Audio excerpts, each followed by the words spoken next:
presented by BMW, the ultimate driving machine.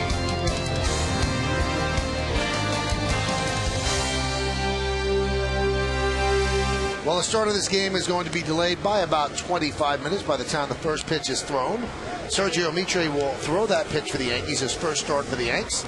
Let's take a look at the Orioles starting lineup that he's going to face. It's brought to you by Amstel Light, one damn good beer. Orioles 10 games under 500, 41-51. Brian Roberts leads off. He plays second. Adam Jones in center will bat second. Batting third and playing right field, Nick Markakis, good numbers lifetime against the Yanks. Aubrey Huff at first base will clean up. Batting fifth and DHing Luke Scott. Melvin Moore, the third baseman, will bat sixth. Batting seventh and playing left field, Nolan Reimold. Matt Wieters, the catcher, is going to hit eighth. He's a rookie. Batting ninth and playing shortstop, Cesar Izturis. Sergio Mitre on the bat, 28-year-old right-hander. That's what he's been doing so far for AAA, Scranton Wilkes-Barre. And the first place, Scranton Wilkes-Barre Ball Club in the International League for the Yankees. And you can see the numbers. Let's take a look at the New York Yankees pitcher scouting report brought to you by Kia Motors.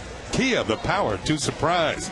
Well, 2008, he missed all the season while recovering from Tommy John surgery. He's got an excellent sinker. Most of his outs are recorded on ground balls when he's really pitching well. And the last one, well, that's Greg Maddux, soon to be a Hall of Famer, but Mitre might not have thought so. First at bat that Mitre ever had in the big leagues was against Greg Maddux. And the first pitch he ever saw, Mitre was with the Cubs. Mitre lined in the center field for a base hit. So Mitre has a chance to take the number 5 spot. Chien-Ming Wang still on the disabled list, and right now no end in sight as he threw yesterday and still felt pain in the shoulder. So this is a great opportunity for Sergio Mitre. So Brian Roberts is ready. Sergio Mitre is ready. And we are ready here on line 9. So let's do it here in the Bronx. And Mitre winds, kicks, and deals. Swung on and lined into left field, a base hit as we are underway. Cutting over is Johnny Damon, cuts the ball off in the gap, but not before Brian Roberts picks up his 32nd double of the year. Well, first pitch, and Roberts goes the other way. His 32nd double, you can see the ball sinking, but towards the middle of the plate. By the way, 32 doubles. This leads the American League. Roberts has been a doubles machine the last few years in an Orioles uniform, and splits the gap in left center field, and they're semi off and running here in the first inning. Official 26-minute rain delay to start the game.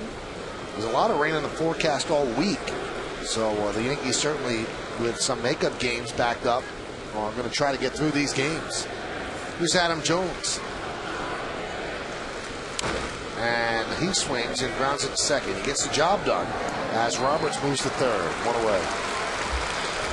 Let's take a look at the Yankee defense behind Sergio Mitre. You've already seen Damon out left, Melky Cabrera's in center, and Nick Swisher in right. In the infield, A-Rod's the DH today, so Ransom at third, Jeter at short, Canó at second, and Teixeira at first. Posada behind the plate. Mitre making his first start in the majors since late 2007.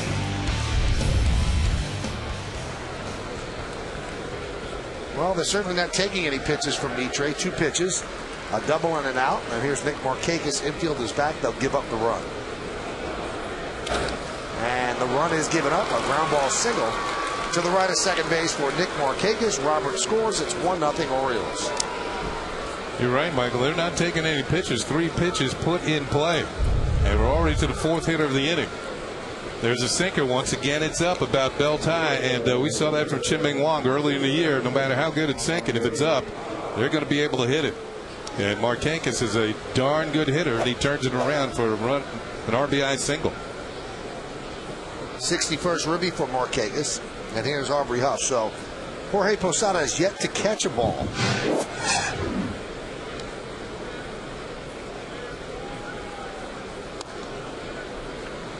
Whitey Ford once came out, pitched the game, and he threw 4 pitches, and it was a single, a double, a triple, a home run. And when Casey came out, met Yogi, said, well, what does he have? And he goes, I don't know, I haven't caught anything yet. The 1-0, 2-0.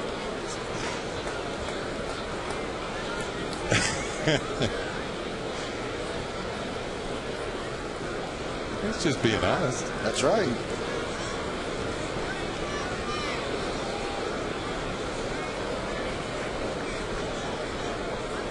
to 2-0. 2-1. New York Yankees baseball is broadcast in Spanish. It's available by hitting the SAP button on your television. SAP is brought to you by Toyota, a smart way to keep moving forward. Yeah, Aubrey Huff had a swing as though he wanted to end this little bit of a drought that he's in, going for his 200th career home run. That one bounces away from Posada as Markakis moves to second. And it's going to be scored a wild pitch in the dirt. So a little bit of a rough start for Mitre here. He loses a chance at the conventional double play as the ball breaks off the glove of Posada. Watch Jorge get down. The ball's going to hit the heel of the glove and head to his right and back towards the screen. So Markakis is now in scoring position.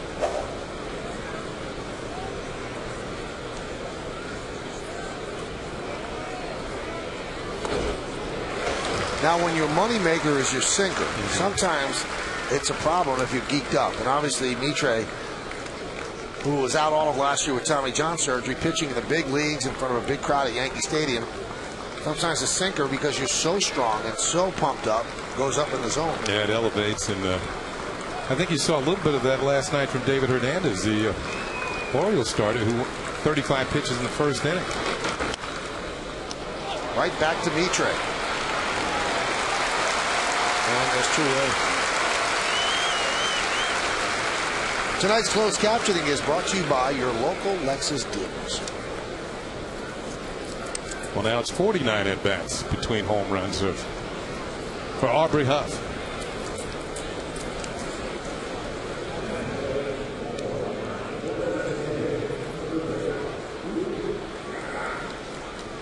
There's Luke Scott. 19 for 57, 333 with runners in scoring position. Overall, having a very good year. And the Baltimore team, for the most part, they have a lot of hitters over 300 with runners in scoring position. So they have the ability to make the most of opportunities and drive in runs.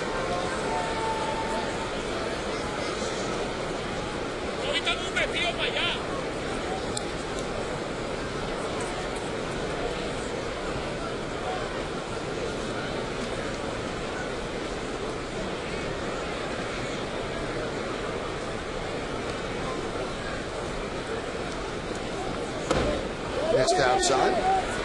Check the swing. Adrian Johnson said he did not go. Yeah, as a team, the Orioles are hitting .301 with runners in scoring position. That's as a team. So they're quite proficient in these situations.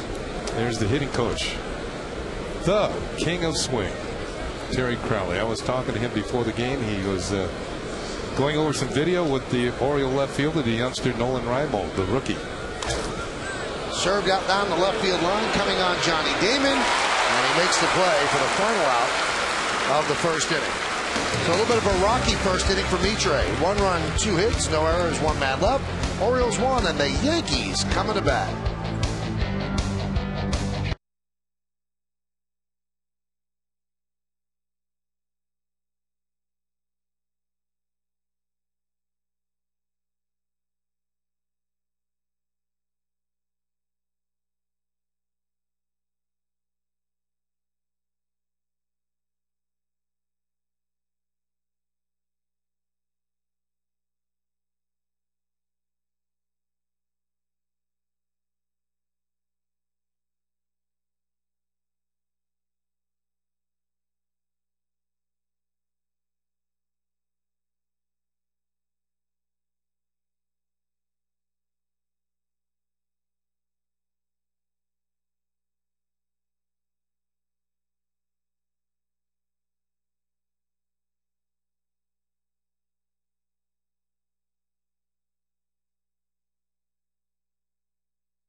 BW.com for great deals on new Volkswagens. The captain, the shortstop, Derek Jeter, leads off. Batting second, playing left field, Johnny Damon. Mark Teixeira's at first base. He'll hit third. Cleaning up and DHing, is Alex Rodriguez. The number 5 hitter, the catcher, Jorge Posada. Nick Swisher's in right field, batting 6th. Batting 7th, and playing second base, Robinson Canó, a lefty hitter who does well this season against left-handed pitching. Melky Cabrera's in center field. He's going to bat 8th and batting 9th. And playing third base, Cody Ransom. 29-year-old left-hander Rich Hill making his first ever start against New York Yankees. He did appear in relief against the Yankees when he was with the Cubs. He's been in 12 games. You see the record, 3-2. Let's take a look at the Baltimore Orioles scouting report brought to you by Infinity Inspired Performance. 47% first pitch strikes. That's the lowest percentage of any pitcher, starting pitcher in the major leagues. Road to success. All 3 of his wins have come on the road. His last 9 2/3 innings, he's given up 12 runs. And Derek Jeter takes a strike from Rich Hill. He's allowed 6 or more runs in 3 of his last 4 starts, pitching to a 9.95 ERA. You see what Jeter's done to left-handed pitching this year, 440. That is the highest mark in the league. And Rich Hill's best pitch is probably his breaking ball. He throws it at various speeds, but he's got an erratic delivery, and that makes it tough to repeat his delivery from time to time. Driven out to right field and deep. Markakis back on the track. He leaps, and he makes the play. 1 away. So Jeter flirting with a home run to the short side here at the stadium, but Markakis ran it down at the wall. Well, heavy air at the stadium here tonight. I don't know if it had effect. Everybody's talking about the wind current to right field. Didn't happen on this particular fly ball as Markakis plays it all the way you're supposed to. Back to the wall, makes the leap. Was that Jeffrey Mayer right behind him? Look, right here. This young... Is this Tony Tarasco? Here's Johnny Damon outside. And Rich Garcia had to be somewhere over to the side.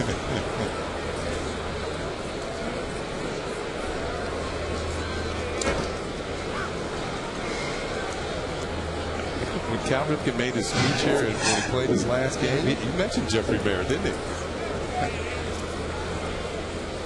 A name that will live in Oriole infamy. And for those that don't know what we're talking about, 96 playoffs, and Jeter hits a fly ball right.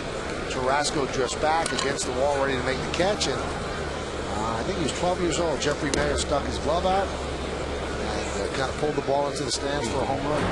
Here we go. You speak of it, and there it is. It's Armando Medina's on the mound. There's Tony Tarasco, and there's young Mr. Mayer making the play. It was ruled a home run. See, but nowadays, you could go for the replay and check it out. You can review this. Jeffrey ended up becoming a pretty good college player.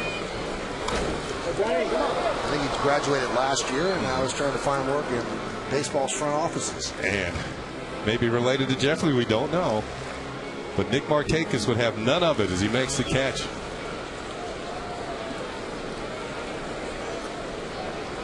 The 2-2.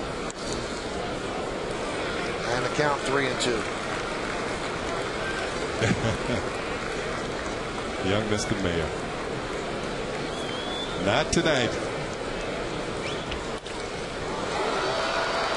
Driven to left field. Reimold will make the play. 2 away.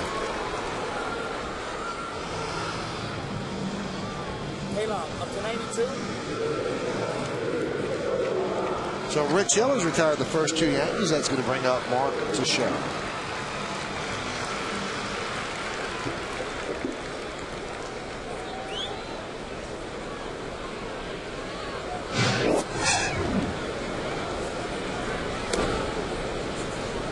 Well, yesterday Teixeira contributed with the glove. He did pick up 1 hit and 4 at bats, but we showed you earlier the great play he made in the 8th inning on a perfect throw toward Jose Molina, who made an equally good play holding onto the ball as Esturas slid right into the glove. For 1-1.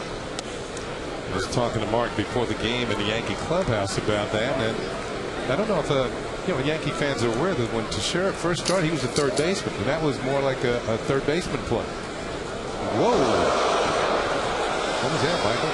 Just a bit outside.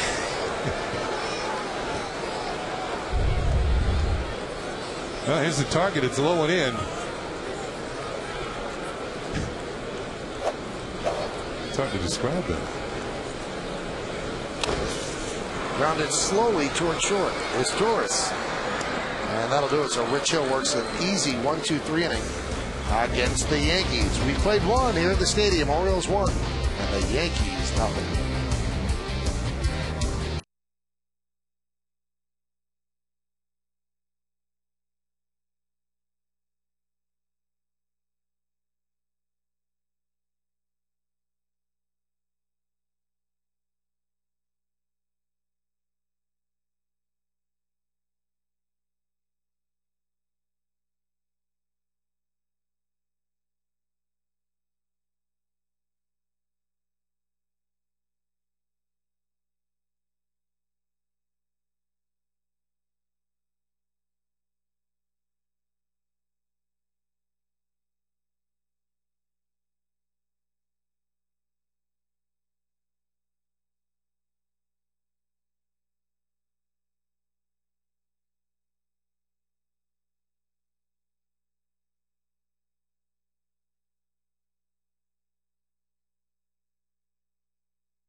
Well, we go to the second inning here at the stadium. It's 1-0. Orioles over the Yanks. And Melvin Moore will lead off. There's a strike.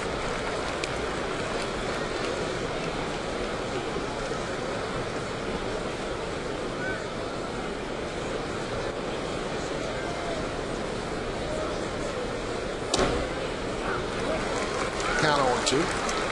And Melvin Moore has been a fixture with Baltimore. This is his 10th year with the team, but as people think it might be his last year with the team. When Melvin first got to Baltimore, he was kind of a jack of all trades, played all different positions, came over from the Mets, where he finally settled in at third base. He's had some very good years. Hit 340 1 year, driven in 100 runs a couple of years. This year, some injury problems. He got 3 home runs and 24 runs batted in. Swing and a miss. Moore down on strikes. Hey, Yankee fans, here's your chance to take on Russ, brought to you by Toyota. Who do you think is the greatest Yankee catcher of all time? What do you think? Go to my9tv.com to blog or email us a video with your thoughts. It's Take on Russ, brought to you by Toyota, a smart way to keep moving forward. You've got Yogi, you've got Dickey, you've got Thurman, Elston Howard, Thurman Munson. Yeah. Jorge Posada. Yeah, he's amongst them.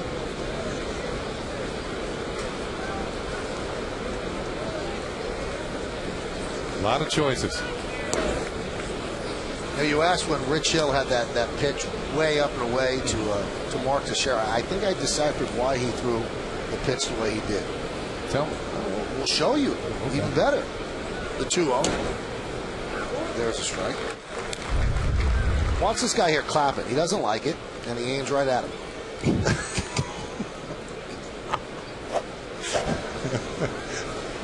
He saw it and shook him up. There's a ground ball to Jeter. A worm burner across the field, and Reimolds out. 2 away.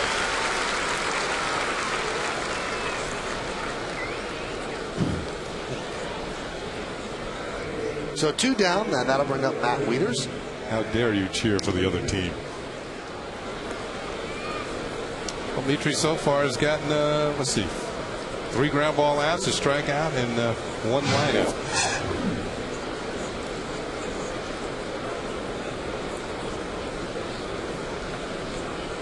Matt Wieters, highly touted first-round draft choice for the Orioles. I was talking to Adam Jones, the Orioles center fielder, about Wieters. He said, well, we've broken in differently. I broke in on the bench in Seattle. He said, but what Matt has to understand, he's in the American League East now. He said it's a completely different animal. This is a higher level. He said he's going to be good, but it's going to take a while. A lot of people thought he would just burst on the scene and almost be like Joe Mauer was with the Twins. That's a lot to ask for.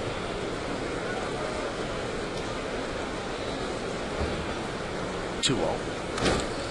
Grounded and through for base hit.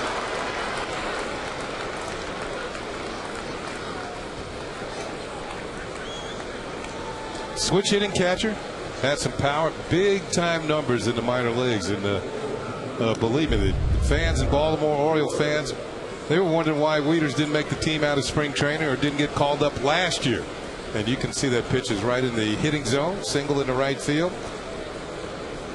Belt time, a little lower than belt time, but he drills it, base hit.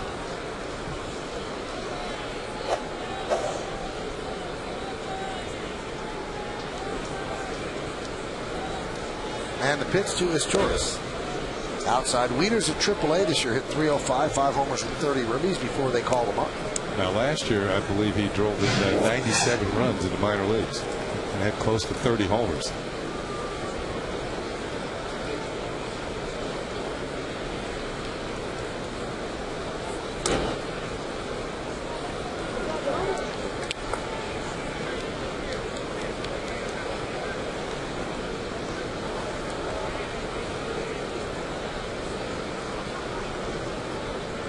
Another walk-off win for the Yankees yesterday on Matsui's solo home run in the bottom of the ninth. And when he rounded third, he tossed his helmet in the air. And he was asked after the game, why'd you do that? He said, well, I saw Posada and A-Rod telling me to do it. He goes, and I've always been brought up to just do as I'm told. I follow rules. Follow the rules. And he followed the rules.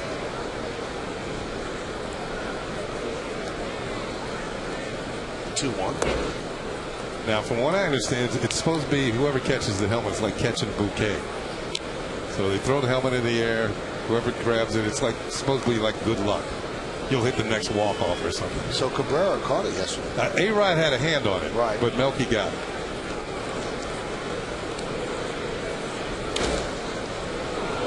I love to go to the weddings when they toss the bouquet and they just fight for it. And it's unbelievable. And they have to have that bouquet. And Matsui goes yard, so that sets it all off. They're all waiting for him at home plate. And let's see. Yep, A-Rod tipped it, but Melky got it.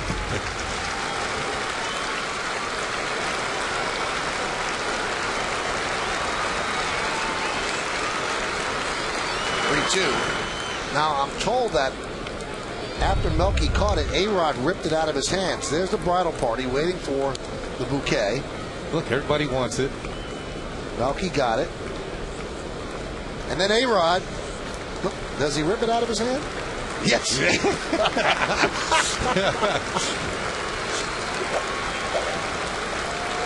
Runner will go to 3-2. High fly ball to center field. There's Melky Cabrera. And he catches another one for the final out of the second inning. No runs a hit, no errors, and one man left. Sergio Mitre through 2 is trailing 1-0.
We go to the bottom of the second, and Alex Rodriguez leads off against Rich Hill.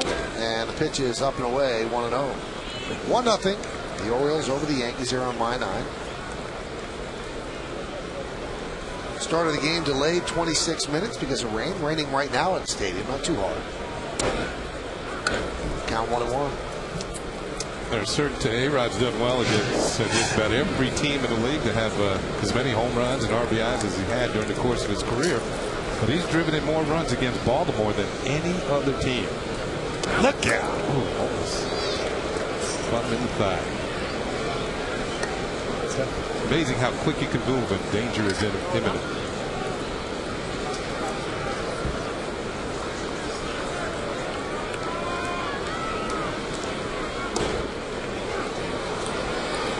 Here's a look at that good curveball of Rich Hill's. See the rain coming. It's sort of like a mist right now, not really a hard rain. The 2-2. Yankees come into action tonight, tied for first place with the Boston Red Sox. Yankees have won their first 4 out of the box after the All-Star break, and the Red Sox have lost 3 out of 4. So the Yankees then made up that 3-game deficit, and there you have it. The Rays are 4.5 out, Blue Jays 9.5 out, and the Orioles 14 back. And the Blue Jays not only are 9.5 out, but they're trying to trade their best pitcher. Look out! My goodness. So A-Rod walks. He did not get hit by that pitch, so it is a walk. Everything but get hit by it.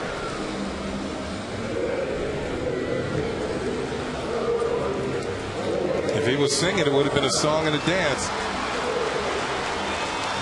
But good footwork by Alex Rodriguez to get out of the way. Almost twice in this at-bat, he got drilled by Rich Hill.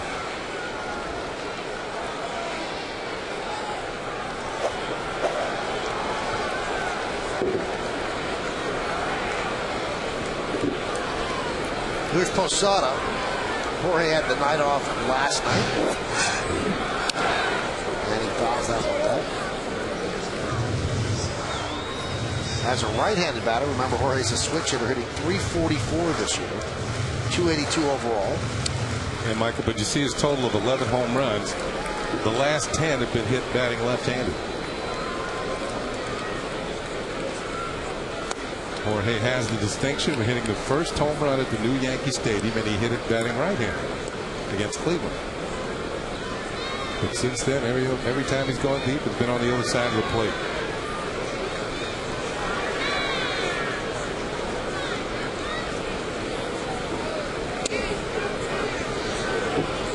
The unfortunate thing, though, is if you're a switch hitter, you'd rather have your better numbers from the left side because there are so many more right-handed pitchers. Yep. This year, Jorge has the better numbers from the right side. You're better at a batting average, you know. You still want to keep your power numbers of that 2.5 to 1 because that's about the at-bats you get. 2.5 more at-bats left-handed than right-handed. Well, Kenny was one of the best switch hitters the game's ever seen, and I would think, Kenny, that you almost have to work twice as hard as a guy who just bats from one side. You have to get 2 swings in order. Every day you have to make sure if you can go for a stretch without seeing a left-handed pitcher.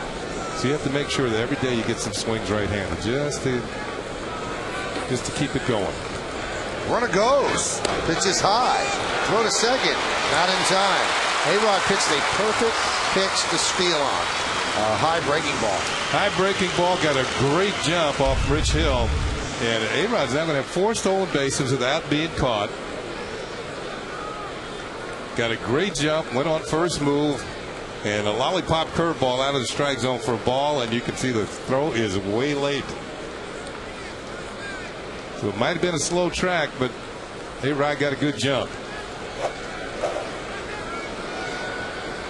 Now the tying run in scoring position for the Yanks. The 2-2. Another breaking ball upstairs. I told you Rich Hill will vary the speeds. He's got a harder breaking ball. He also has one he takes something off. He tried 2 in a row to Jorge Posada. Nick Swisher waits on deck. And Posada hits a high fly ball to right field. Markakis has a great arm. He catches. Tagging is A-Rod. And the throw is offline. So Posada moves A-Rod over to third. Good situational hitting by Jorge Posada. You're right about Markakis' arm. He tries to get momentum moving towards third base. He leads the league in assists with 9, but too deep on this one as A-Rod moves to third and he's there with 1 out. Takes a look. He's well aware that the Orioles, all 3 outfielders, have very strong throwing arms. Maybe the best throwing outfield in the league. 9 assists for Markakis, 5 for Jones, 3 for Reimold. Here's Swisher. Orioles have the infield back. Along with Ken Singleton, I'm Michael Kay. You're watching Yankees baseball right here on My 9. Rainy Stadium, bottom of the second inning. Orioles lead 1-0. 9 for 23 Swisher is against the O's this year. There's a strike.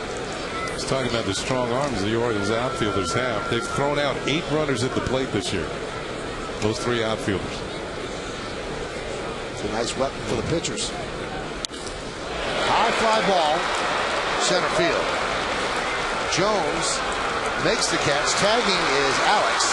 And the throw is up the third baseline. So it's a sac fly for Swisher, and the game is tied at 1. The Yankees have scored a run without the benefit of a hit here in the second inning. A walk, a stolen base, a fly ball moves Alex Rodriguez over to third. The fly ball hit by Jorge Posada. Then Nick Swisher delivers. Situational hitting at its best.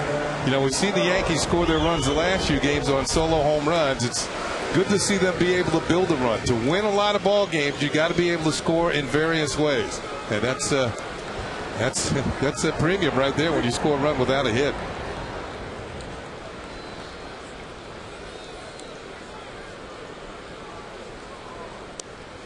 And the pitch to Canó is outside. Canó is the only hitter on the Yankees who has faced Hill in his career.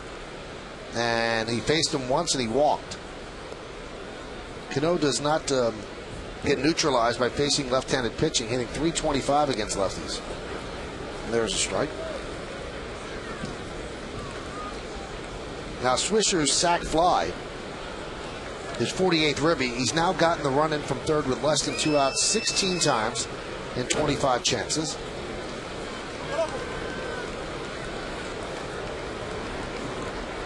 That's a little better than 65% of the time. Now, the hitter that leads the team in that is all-important category is Jorge Posada. 75% of the time he's gotten that runner in from third with less than 2 outs. Now, he doesn't have as many opportunities as Swisher, but Jorge's been 9 for 12.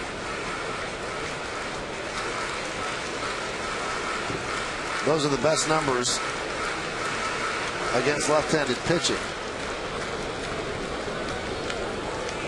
By left-handed batters. Yeah. As we mentioned, the top number against lefty pitching is the 440 for Jeter.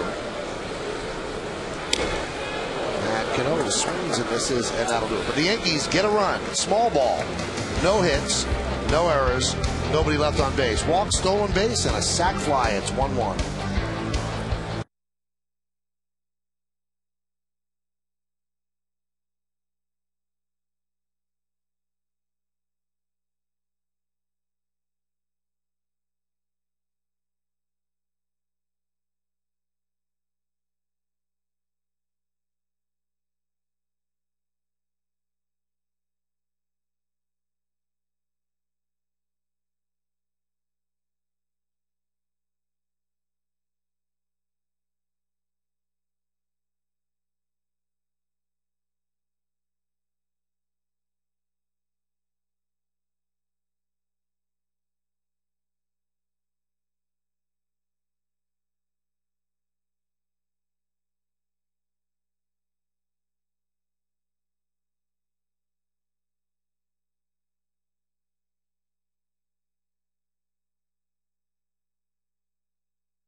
Mercedes-Benz Tri-State Dealers. Angels beat the Royals, leading the Royals 8-5, bottom of the ninth in game one of a doubleheader. Cleveland and Toronto scoreless, bottom of the third. Boston and Texas just underway. Tampa Bay at the White Sox will start in about 5 minutes. In the National League, 4-0 Atlanta over San Francisco, top four. Mets and the Nationals scoreless, bottom of the fourth. Cubs and the Phillies 1-1, top of the fourth. Phillies do nothing but win. And Pittsburgh and Milwaukee scoreless. Well, they've won how many in a row? 8? 9, I believe. 9?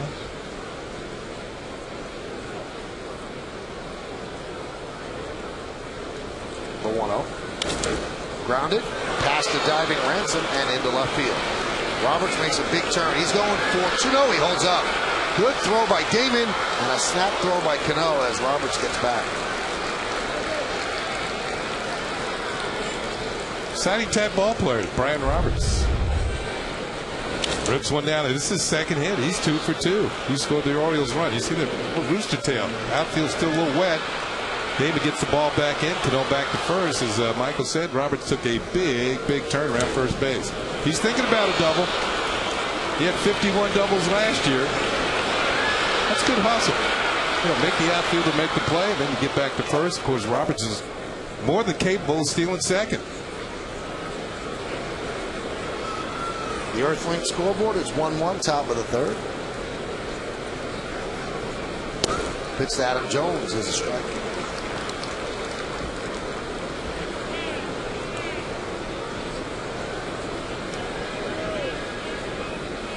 Adam had high praise when I spoke to him today for the hitting coach Terry Crowley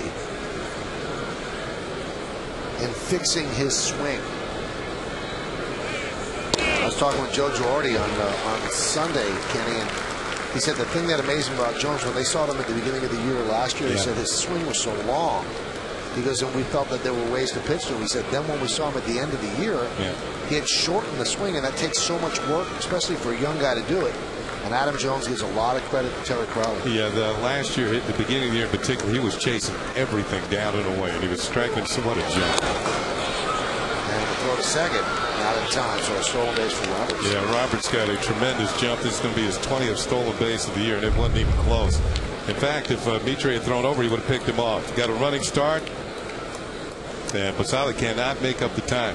Well, anyway, with Adam Jones, as we look one more time at Posada trying to make up the time, and no chance whatsoever. Jones was chasing a lot of breaking balls down and away from right-handed pitchers. There's a lot of real estate on the uniform of Brian Roberts, but he got out of that habit. One thing Terry Crowley said about Adam Jones, very intelligent young player,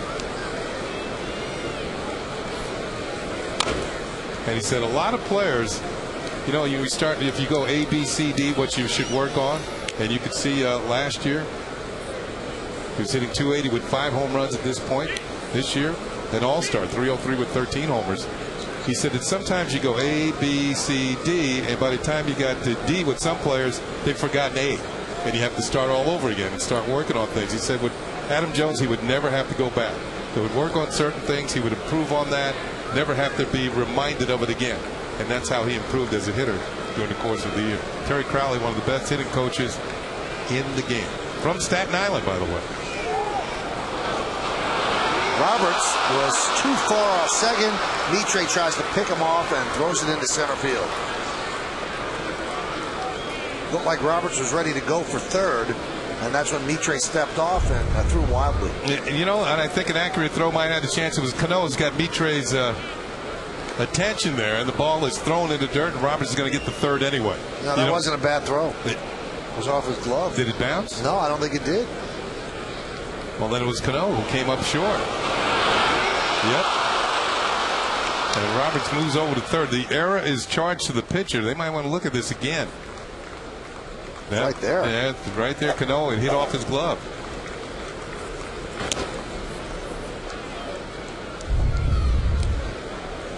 Here's what Michael's talking about. Yep, glanced off the glove. They would have had him.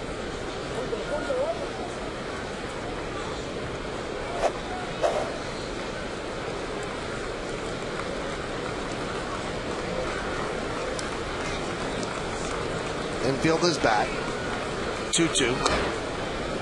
Count 3-2. Let's see, Canó. has made just 2 errors in his last 84 games.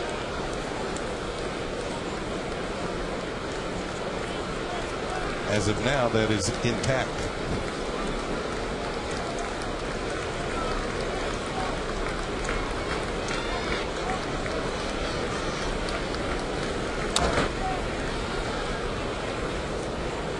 One thing that Adam Jones has learned is hit the ball to the opposite field a lot better. Right center, staying on the ball a little bit better. He's one of the best hitters in the league with runners in scoring position. That helped him make the All-Star team. The Orioles' lone representative in St. Louis. And he drove in the winning run for the American League. Yeah, he did.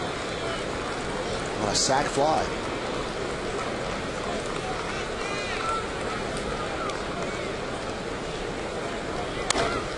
That'll get a run in. Ground ball to Jeter. And Jones is out, but the Orioles lead 2-1.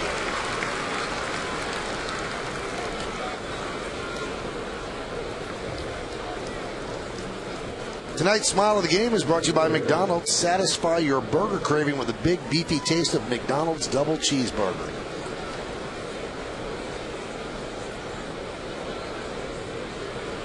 Nice smile. On a rainy Tuesday night in New York City. Here's Nick Markakis against Sergio Mitre. Pitch outside. Mitre actually pitched for Joe Girardi with the Marlins in '06, and when Joe was a manager in Florida, and he was 1-5 with a 5.71 ERA, 7 starts, 8 relief appearances, and he becomes the only player to play for Joe for both teams. The pitching coach on that team is now the pitching coach for the Orioles, Rick Kranitz.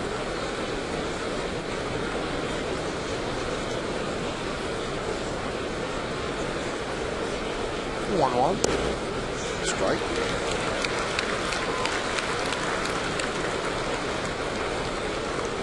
And Kranitz said that Mitre, a very hard worker, gets himself in tremendous shape, but sometimes he makes mistakes during the course of the game. Strike 3. Markakis down looking.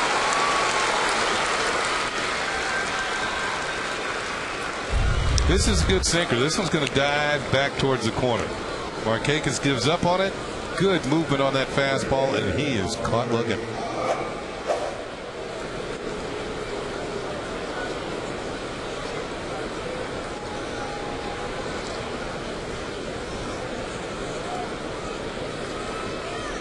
The problem for Mitre this inning, the inability to hold Roberts at first base, number one. He got too much of a jump. He should know that he's one of the better base stealers in the game. Throw over there a couple of times. He tried to take the spring out of his leg.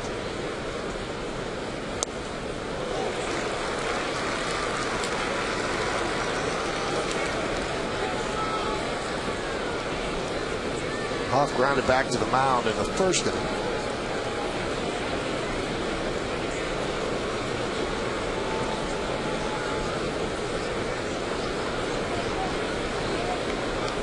And the 1-1. 2-1.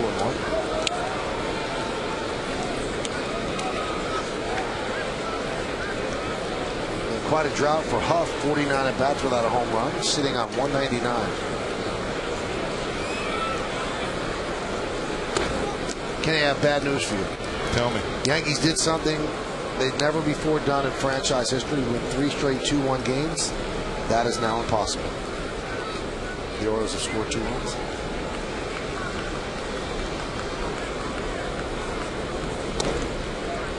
It's not going to happen again. Is that what you're saying? It can't make it 4. No, of course not. I think it has happened to another team, though. But I saw the notes before the game. Another team has actually had 4 in a row. It was the Padres. Last year, they won 4 games in a row by a score of 2-1.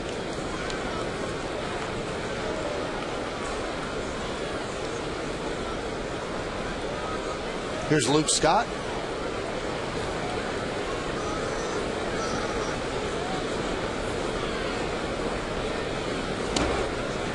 And a strike. Jim Wolf is the home plate umpire. His brother pitches for the Dodgers, right? Randy, left-handed. Yep. I think he's pitching tonight for LA. Now, Jim Wolf can actually work a series that his brother's pitching, but he can't be behind home plate. They will actually skip his turn and move him to one of the bases.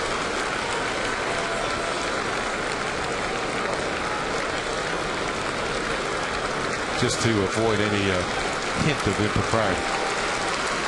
But you know what? If you have a hint of impropriety, then it shouldn't be on the umpiring crew of any series that he pitches. But sometimes it's worked out that way, though. You either trust him or you don't. The 0-2. Blocked by Posada. Good stop by Jorge.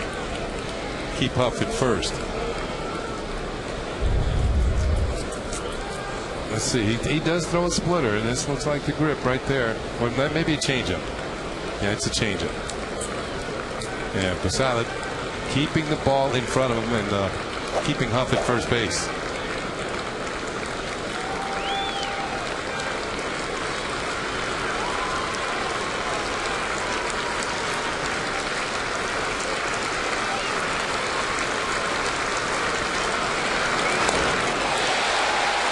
Scott swings and misses for the final out of the third. But the Orioles take the lead. 1 run, 1 hit, 1 error, then 1 man left. We go to the bottom of the third inning. Orioles 2, Yankees 1 as Scott goes down swinging.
We go to the bottom of the third inning. On the Earthlink scoreboard, 2-1-0s. And Melky Cabrera takes a strike.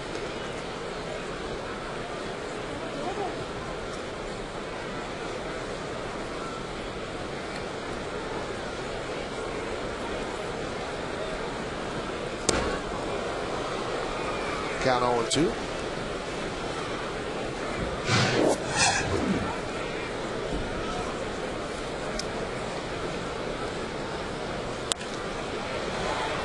Grounded shortly to Moore, and there's one away. Stayed with the off-speed stuff to Melky, got him out in front. Melky didn't wait on that one. Hey, tomorrow afternoon on the Yes Network, the Yankees play a midweek matinee right here in the Bronx. Coverage will start at 12:30 with the Tri-State 4 pregame. Then Kenny and I will be together and have all the action from the booth. Orioles and the Yankees. It all starts tomorrow at 12:30. It's only on Yes. What do we got going tomorrow? We got the A.J. Burnett pitching for the Yankees and Jason Burkett, young right-hander pitching for Baltimore. Here's Cody Ransom. Pitches high.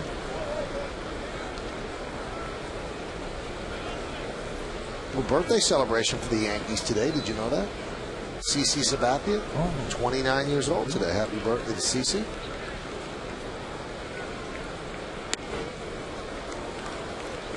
See, we were talking about You see CC, you know how he repeats his delivery. Rich Hill, a little herky-jerky out there. You can see how he leans back and has to force his way back over the top to get the ball down. And that's just the way he throws the ball. And Andy Pettit has a little bit of that, but Andy is able to force it through and get the ball down in his own. You notice when Hill misses, most of the time it's up and away, particularly with his fastball.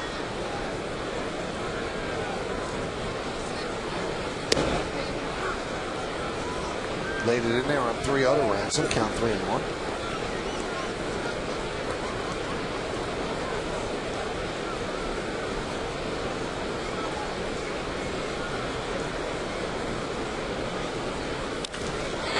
High fly ball down the left field line.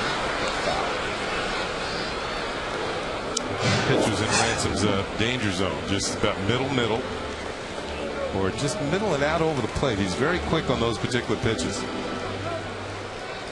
See what Hill does here. Cody made a good pass at that one. 3-2.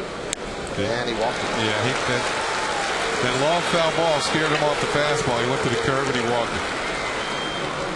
And once again, a pitch that was high and away.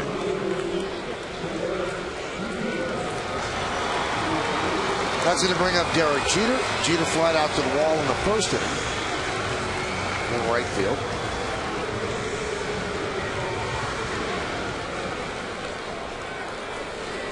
The second time through the order for the Yankees against Hill. Hill holds opponents to a .226 batting average first pass. After that, .339.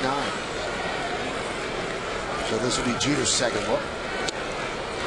And he looks at a strike.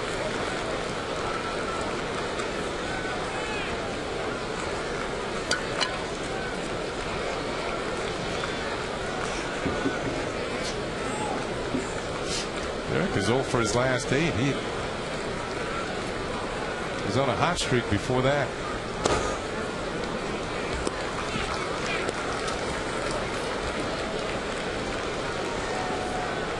Long look down at third base, going to drop Thompson.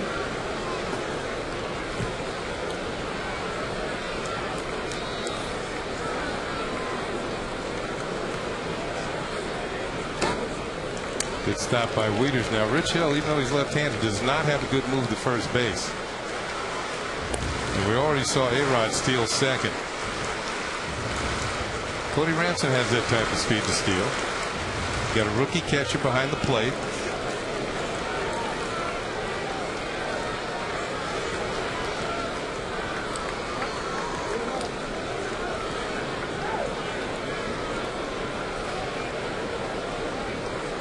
Hill's move does not quite rival Andy Pettit's.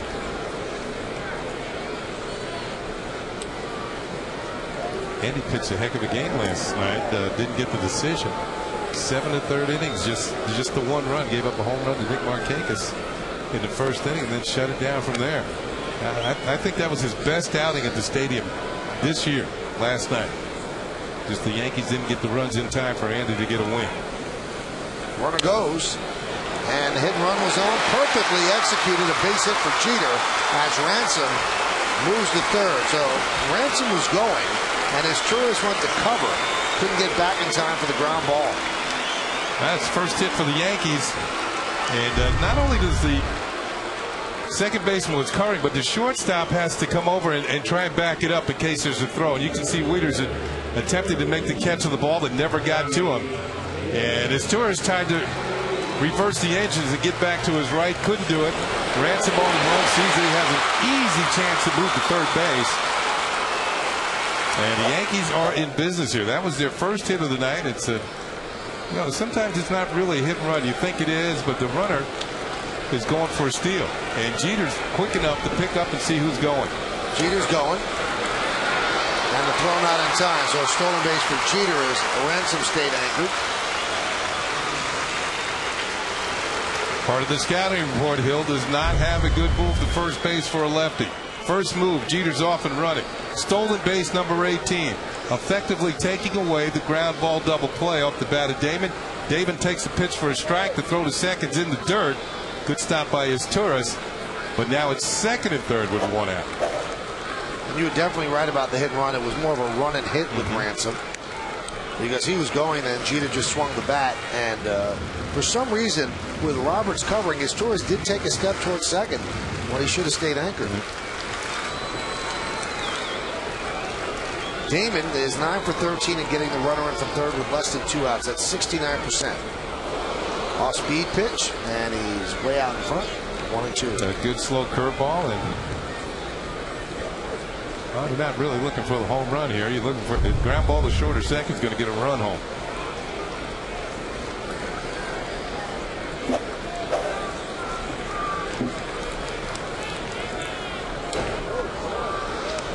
Drop down. Well, David Cone there. David is the one that's been known to get creative with 2 strikes and try and put a hitter away. Even on a ceremonial first pitch of the game, he gets creative. Yeah. This is kind of a sidearm breaking ball from Rich Hill. New look for Johnny Damon, and Johnny just supposed got a piece of it. And that one is popped up to shallow center. It'll be tough to score on this one.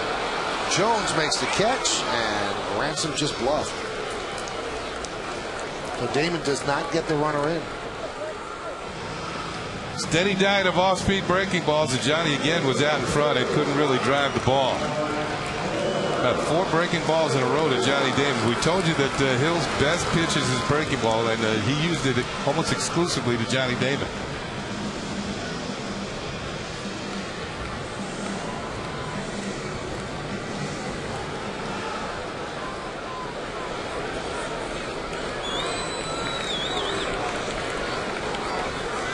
Teixeira grounded to short in the first. Second and third now 2 outs. Yankees down 2-1. We're in the bottom of the third inning at the stadium. Another breaking ball, and the count 1-0.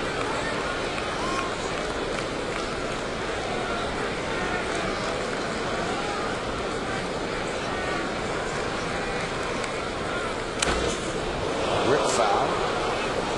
Rich Hill's reminded me of my former teammate Steve Stone, who pitched for Baltimore and won the Cy Young Award in 1980.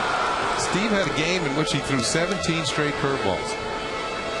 17. He had a good one, though. He had a real good breaking ball. And one year, I think he also won 15 straight decisions that year. You know, the thought was, and that was another breaking ball, that Steve Stone threw that breaking ball so much to win the Cy Young Award and really blew his arm out. Yeah, he threw it so much. He was not the same the next year.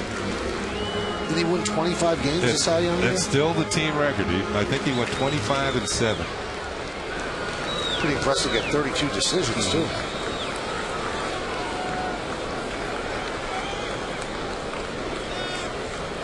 One-two pitch. Foul back.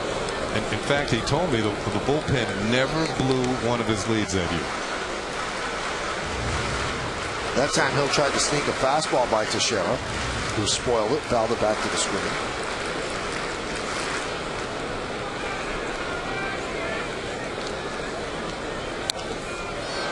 Popped up, right side and out of play.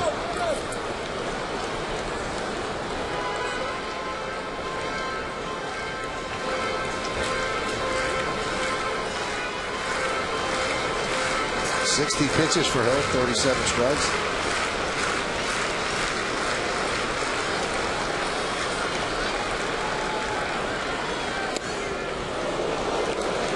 Two or two.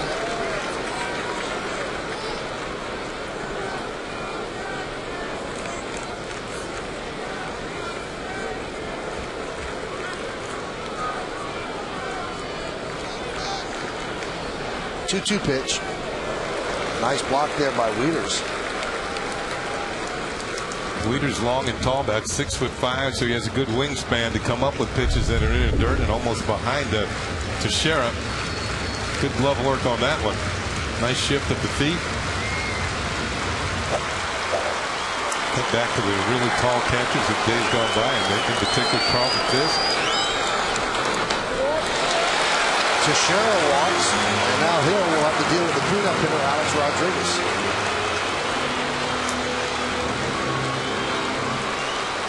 Well, Alex is standing on deck watching what Rich Hill is doing, so he might be sitting on a breaking ball here. Pitching coach Rick Kranich started to pace in the dugout, trying to find a certain place that might bring him some luck. 19 home runs for A-Rod, 10 of them have either tied a game or given the Yankees a lead. Bases loaded, the Yankees are down 2-1. Alex has driven in 24 runs in his last 21 games.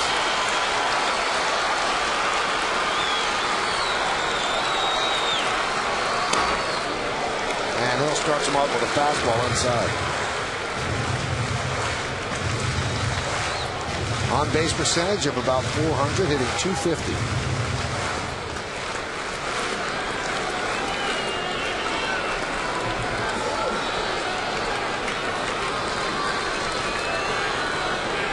There's that breaking ball, lays it in there for a strike.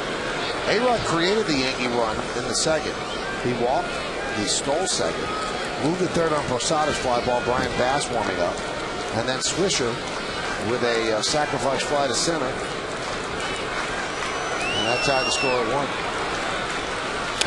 Line drive, base hit to left field. Scoring is Ransom. Here comes Jeter. He'll score. It's a 2-run single off the breaking ball by Alex Rodriguez. And the Yankees now lead 3-2. Well, Mikey, you said he was sitting there watching how they worked to Teixeira and several of the Yankees this inning. The breaking ball has been the primary pitch for Rich Hill. A-Rod waits nicely. Maybe a little bit off the end of the bat. A little quick, but he's strong enough to drill it into left field for a 2-run single. And the Yankees jump out in front. Alex Rodriguez now with 26 runs batted in his last 22 ball games. And even the strong arm of Nolan Reimold is no match for Derek Jeter. This copyrighted telecast is presented by authority of the New York Yankees and may not be reproduced or retransmitted in any form. The accounts and descriptions of this game may not be disseminated without the express written consent of the aforementioned New York Yankees. And here come the Yankees. Like that. And the pitch to Posada is inside. That was the 30th pitch of the inning. It's obviously an emergency. A-Rod's 2-run single. That's his 15th go-ahead hit of the season. And the 0-1.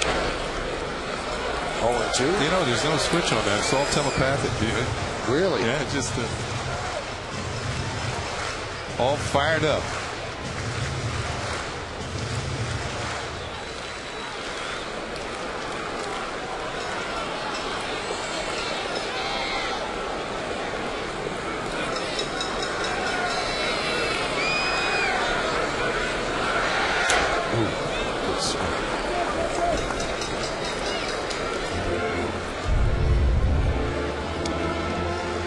High fastball, and Posada just couldn't get on top of it.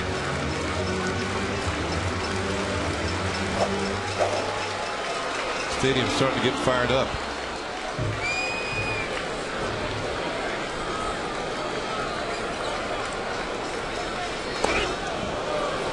Hill doesn't seem like he has a real good idea where the ball's going most of the time. No, and I think a lot of it has to do with the way he actually throws the ball. It's you know, he has to contort his body just to find a strike zone. And Rick Kranich's still pacing.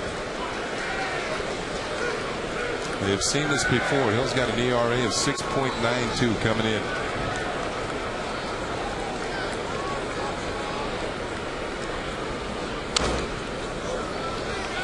Another nice play by Robbie Thompson. Made 2 so far this inning. Orioles general manager Andy McPhail said that the youngster Chris Tillman, one of the jewels of the farm system, could be called up very soon. Young 21-year-old right-hander. The problem is, I think the Orioles didn't want to break Tillman in here at Yankee Stadium or at Fenway Park. Maybe when they get home against Kansas City. 1-2 pitch. He got him on the breaking ball. And that'll do it. But the Yankees take the lead. They scored 2 runs on 2 hits, 2 walks, no errors, and 2 men left on base. 3 in the books. 3-2 Yanks.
will. All right.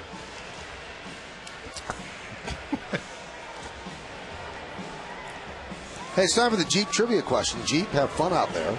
On this date in 06, Alex Rodriguez hit his 450th career home run, which was also his 2000th career hit. Off which pitcher did he accomplish this? I was there. I have no idea. I was there, and I remember. You do? Yeah. All right. He's here tonight. Interesting.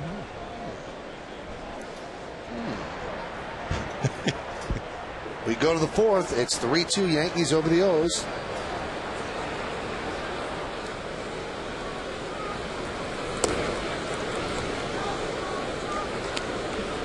Count 1-0.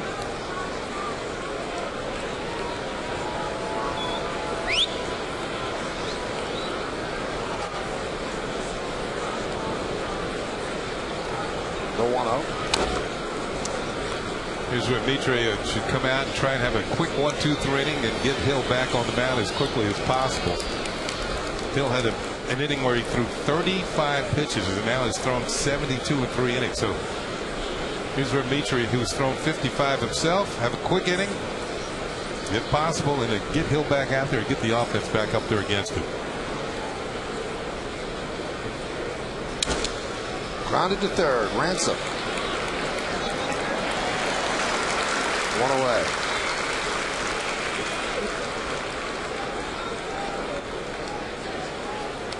Michael, you think this is somewhat of an audition for Mitre? If he pitches well, he gets another start? I think he's going to get another start no matter what, but okay. I think he has an opportunity to make this job his. Because right now, the only other alternative in AAA is Kagawa. I think the Yankees would be somewhat reluctant to bring him up, although he's pitched well for Scranton Wilkes-Barre. Ian Kennedy had the surgery for the aneurysm, so he's not available. They want Mitre to do well. If Mitre doesn't do well, he's got another start before they have to worry about the trade deadline, which is next Friday. You mentioned Gallo. He's 7-3 with a 3.70 earned run average. Scranton Wilkes-Barre in first place by 4 games in the North Division in the International League. So they got a pretty good season going down in AAA. The 1-1. 2-1.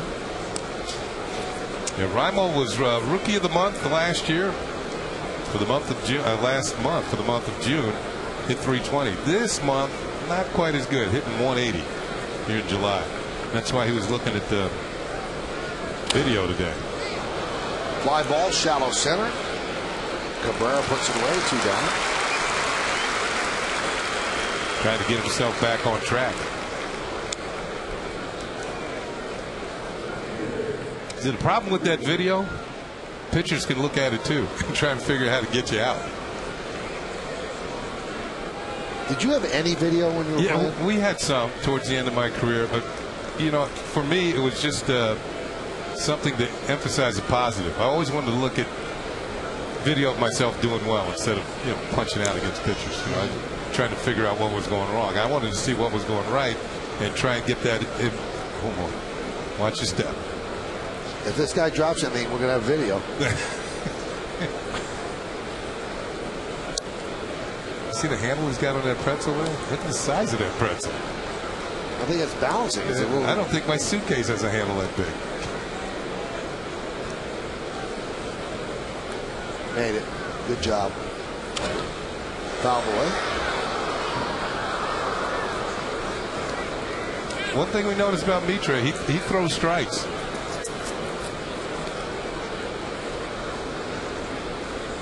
Can you get yourself some shoes like this, Michael? I could.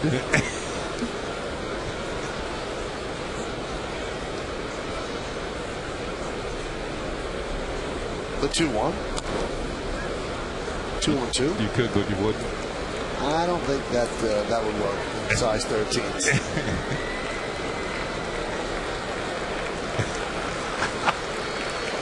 They look like size 13.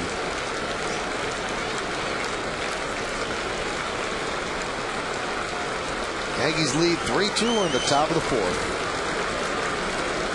And the 2-2 from Mitre. Grounded to first. Teixeira flips to Mitre. And a 1-2-3 inning. He did it on 12 pitches, which is exactly what the doctor ordered, making Rich Hill come back out on the hill in a hurry. We go to the bottom of the fourth. 3.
All right, throw it out.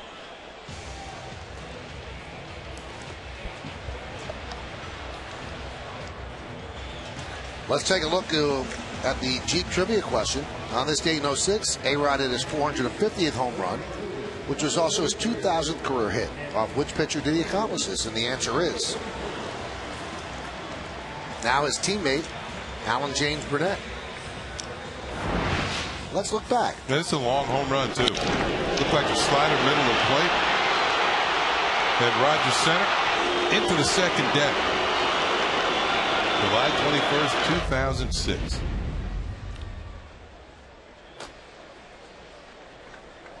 We go to the bottom of the fourth. Here's Nick Swisher. Sac fly, his first time up. You ever notice, Michael, that the Yankees have had a great history? It seems like every day of the season there's something that somebody somewhere along the line had a milestone or did something for the Yankees. Absolutely.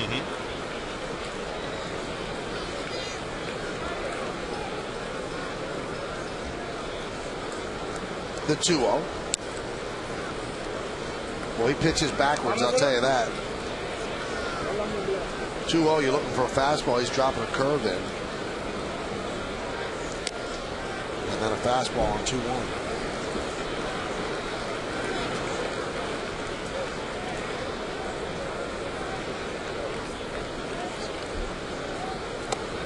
And Swisher works a walk.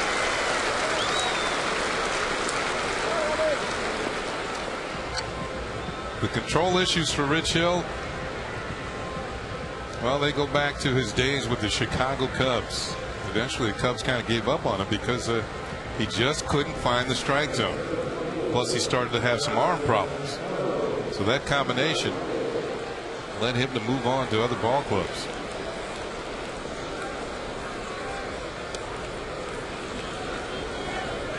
Here's Canó. He struck out in the second. Another breaking ball pulled foul. Start of the game delayed by 26 minutes because of rain. But we're in the bottom of the fourth inning. Closing in on the 9 o'clock hour.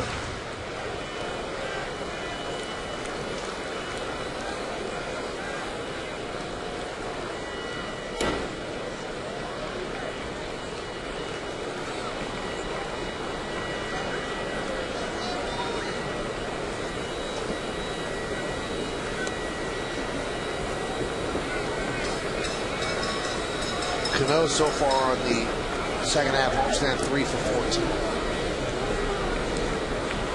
9 for his last 29 as they try to keep Nick Swisher close. Yankees look like they want to run on Swisher or not on Swisher, on Hill and Wieters.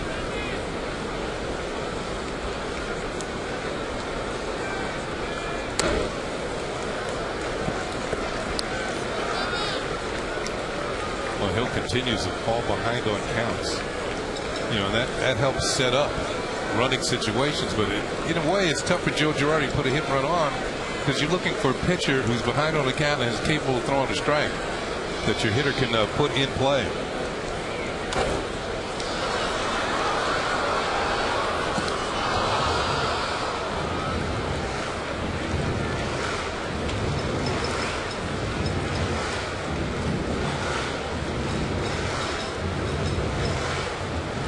Joe has seen his team win 3 straight games by a score of 2-1. Brian Bass still up in the Baltimore bullpen. Those type of victories are, to me, they're confidence boosters for a ball club. Driven deep into right center field. Does it have a chance? Oh, it has a chance. See ya! A 2-run home run for Canó, and the Yankees lead 5-2.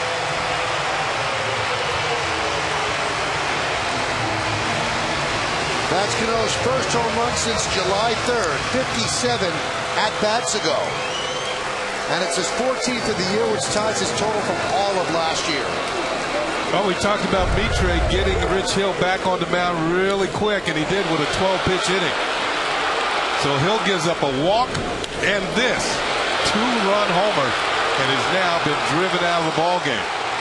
So give Sergio Mitre a little bit of credit for getting Hill back on the mound after an inning in which he threw 35 pitches. And he couldn't get out of this inning. In fact, he couldn't get it out in the 4th. Canó drives it. This is heading for the bullpen. And it's now the Yankees with a 5-2 lead.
New York Yankees baseball on My 9 is brought to you in part by Acura. Acura Advance. Men's Warehouse. You're going to like the way you look. And by Toshiba, the laptop expert.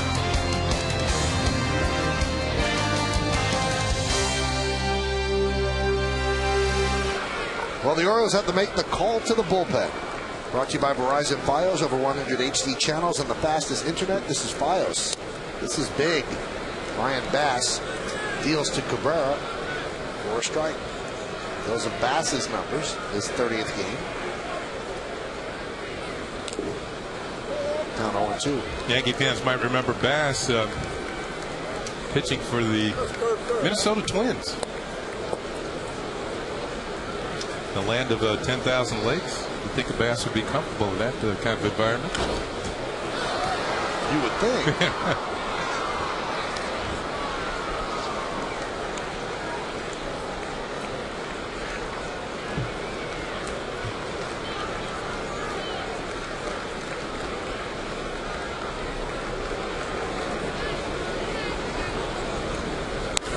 Line drive down the right field line. It's a foul ball.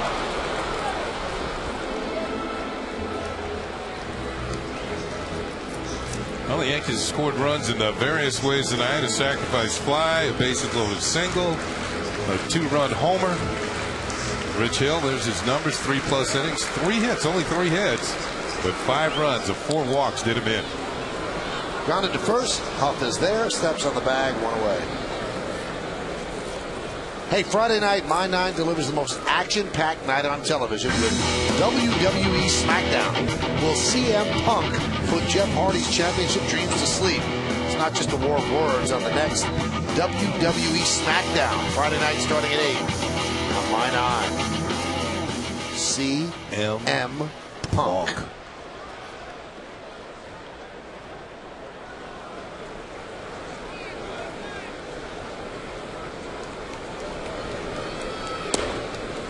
Cody Ransom takes a pitch outside.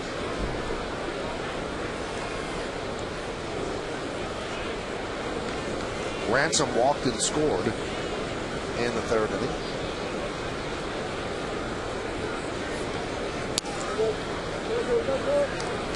Count 2-0. Hey, it's no surprise the Orioles are losing against the American League East team on the road. In their last 25 games on the road against American League East teams, they are 2-23 and 1-12 this year.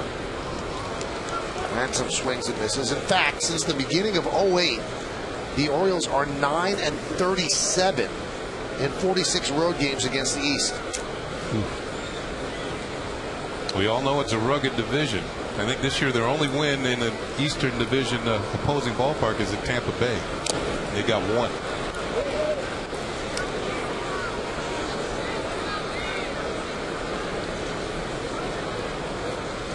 They're 1-1 at Tropicana Field. Being the Red Sox, American League East team, Texas leads them 2-0, bottom of the 3rd inning. Yankees and the Red Sox are tied atop the AL East.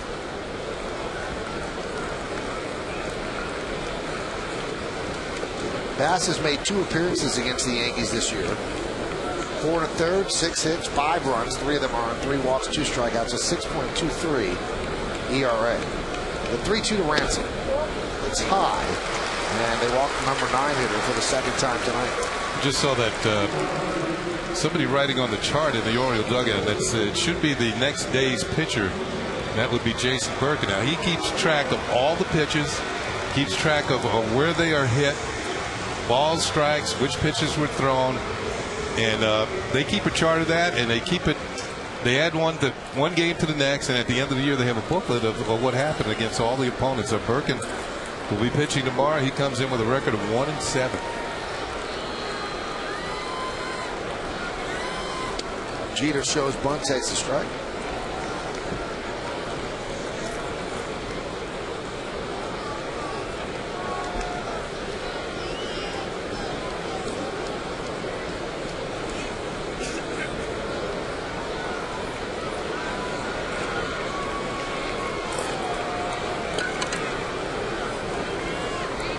Goes. Throw to second. Not in time. Stolen base for Ransom. Well, it appears the Yankees are going to make Matt Wieters prove that he can throw somebody out. Cody Ransom with his 2nd steal of the year without being caught. There's a headlong dive, the tag by Brian Roberts, but not in time. Pitch is low and in. Pretty tough pitch to throw on. Wieters is fairly accurate with it, but that's the Yankees' 3rd stolen base tonight. Yeah, you only got a halfway look at what happened down at second base.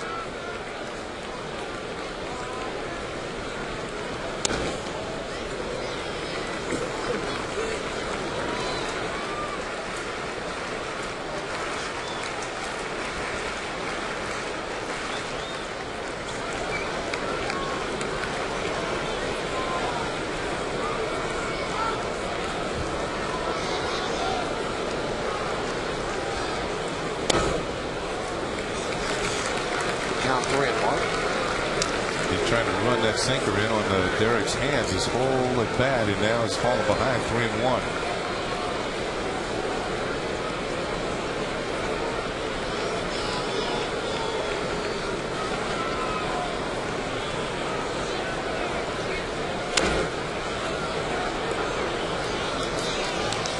You don't have to look far to know who's stolen a base tonight. Derek Jeter stolen one. Third on the uniform. And Cody Ransom out at second. A-Rod? A-Rod's got one. Robbie Kakuza's going to be busy after the game tonight. Trying to clean up those pinstripes. Yankee clubhouse manager.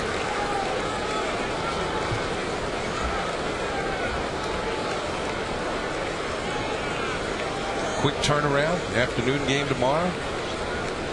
Certain players want to wear that same set of uniform the next day. Especially when you're going well. And Jeter works a walk. Oriole pitchers have handed out 6 walks tonight. And this year there's been a big improvement in that department for Baltimore. I think the last couple of years they led the league in walks. But this year not quite as many. But they have given up quite a few more home runs than they have hit. They've allowed 21 more home runs than they've hit this season. That's the worst differential for any team in the American League. Make it 22 now with Canó's home run. So Bass having trouble throwing strikes. He's 1-0 now on Johnny Damon. Damon has 50 ribbies, but only 4 in his last 16 games.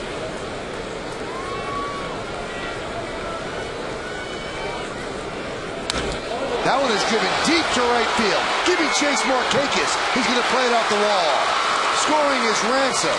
Jeter moves to third. It's an RBI single for Johnny Damon. And the Yankees lead 6-2.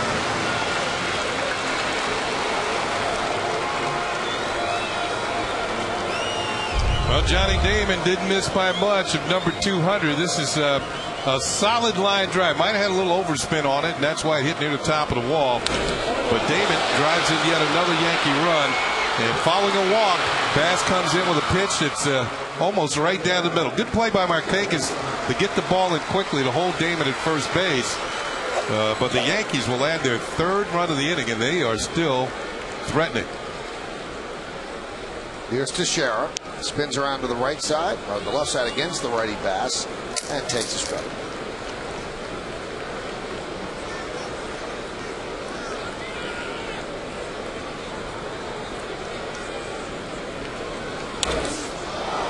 High fly ball, right field. Markakis toward the line. He'll make the catch. Tagging is Jeter. Here he comes. Here's the throw, and he is out. The 10th outfield assist for Nick Markakis as he guns down Derek Jeter, and Derek comes up limping just a bit as he heads to the Yankee dugout.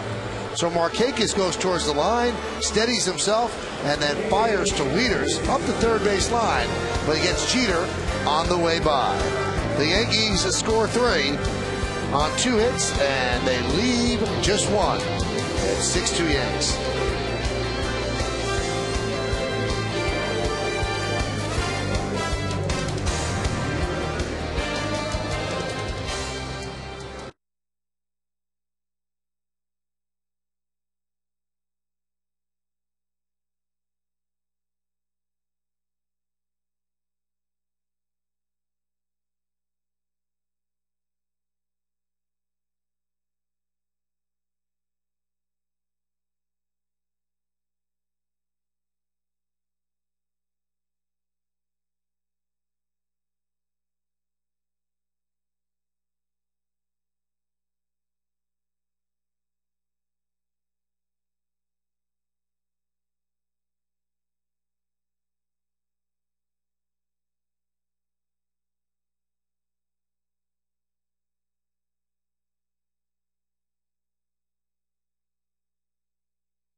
Well, Nick Markakis with yet another assist. Now, the Baltimore outfielders are now thrown 9 men out the plate this year. And you can see Wieters holds on, makes the tag. Jeter doesn't get to the plate in time. There's the tag on the knee as Derek goes by. And that prevents another run, a double play. Turned in by Nick Markakis and Matt Wieters, the catcher. And the strike from Mitre to Izturis. And if you stay with this a little bit longer, when Derek gets up, well, he's limping a little bit as he walks back to the Yankee dugout, but he's out at shortstop to begin the top half of this inning. Grounded to Teixeira. One away. Also, I'm always surprised, Kenny, when anybody goes into home plate head first. Catcher has shin guards. Your head doesn't have anything. You're right. Well, your head has a helmet, but your hands don't have everything. And that's what you're reaching for, the home plate with your hands. Ford scoreboard at 6-2 Yanks.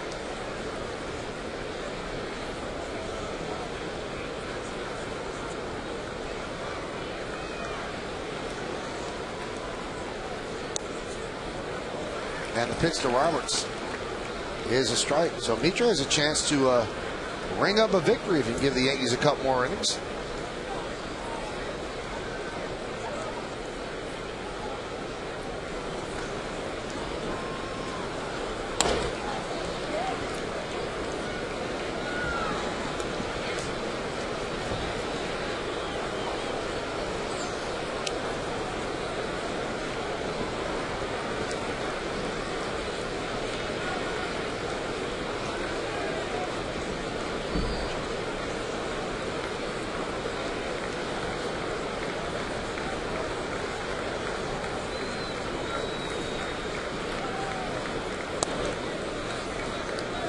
Take a look at Brian Roberts, who's been one of the better leadoff hitters in the league. He's had a double tonight, 32 leads the American League. 2008, he had a career high 51 doubles. He has a shot at that this year, and 69 runs scored. He's up there among the league leaders in that category. He has scored twice tonight.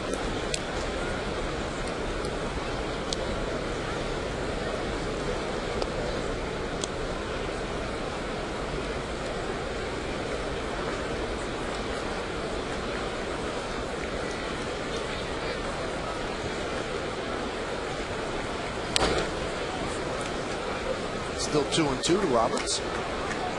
Roberts doubled the first and doubled in the first to left center and scored. Then he singled to left and stole a base, moved to third on an E1, and then scored on a ground ball in the third. So 2 runs scored for him.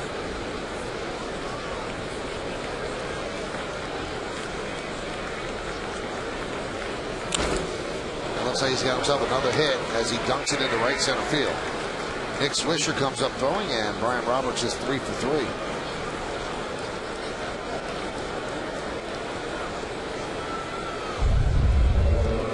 Roberts a good low ball hitter, man. Wow. It's like cricket. Like he hit it with a shovel. Just dunks it over second. Drops the head of the bat just straight down to the ball. And lifts up on it and has himself his 3rd hit of the night. It's one of those nights where he can't seem to do anything wrong with the bat.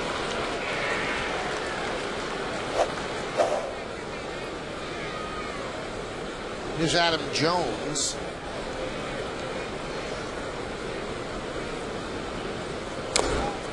Big healthy cut, foul tipped into the glove of Posada. So Mitre so far this year, you see his pitches by inning, 74 total, 1-0, 1.93. 2 starts at Tampa, that's A ball for the Yankees, and he was 3-1 with a 2.40 in 7 starts at Scranton Wilkes-Barre, their AAA affiliate. Last year, missed with Tommy John surgery. The breakdown on Mitre's outs: ground outs 7, strikeouts 3, flyouts 3. Jones has 2 of those 7 ground outs.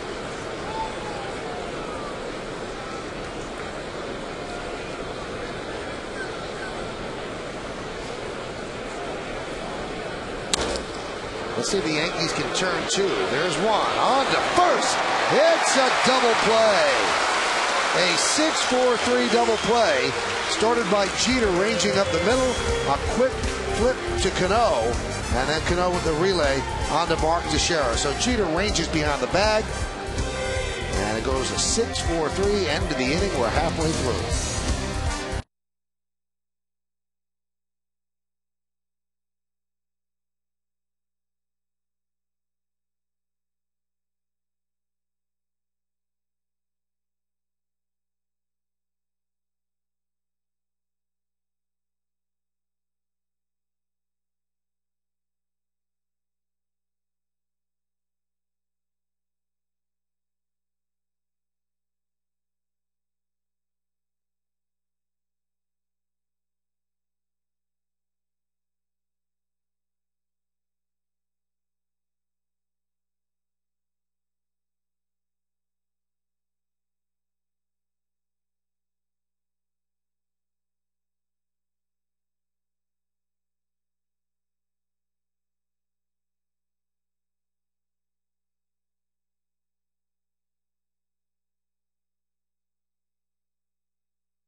For the Yankees, the designated hitter, number 13, Rodriguez.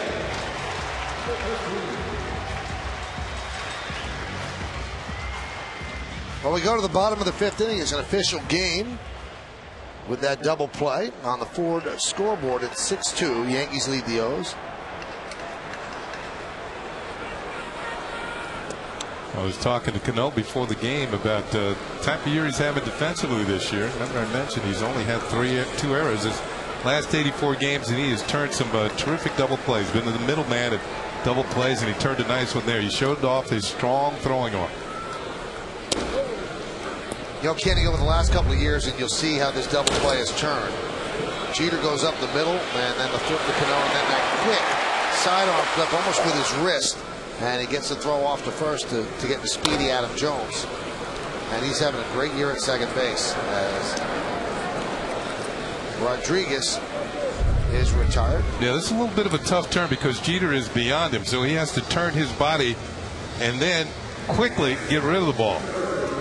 And there's the accurate throw to first base to get. There's 2 speedy runners here. You got Roberts coming in, and you got Jones going down the line. And Jeter and Canó make it look easy to get Sergio Mitre out of the inning. One thing I like about Mitre tonight is ability to get ground balls, and you get men on base, he gets it grounded. These 2 guys can turn it and get the double play. Derek's still flexing that knee. It's not a good sign. Hurt that knee. Sliding into home plate, trying to score on Teixeira's fly ball.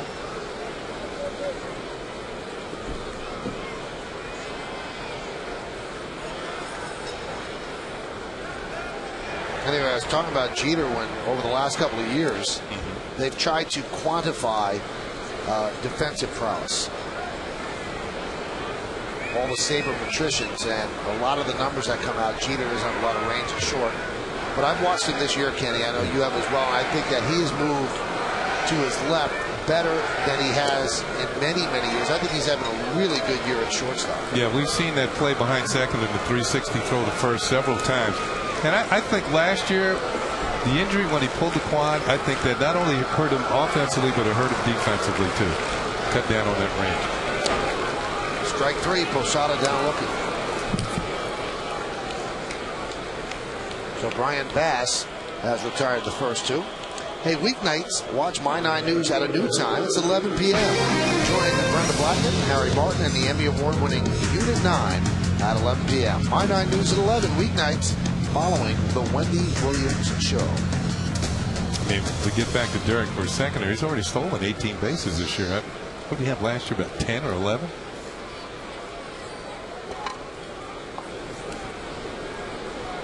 And he runs at a good percentage, too. Here's Nick Swisher, sac fly and a walk, a run scored. And Bass gets a strike. Had 11 stolen bases last year.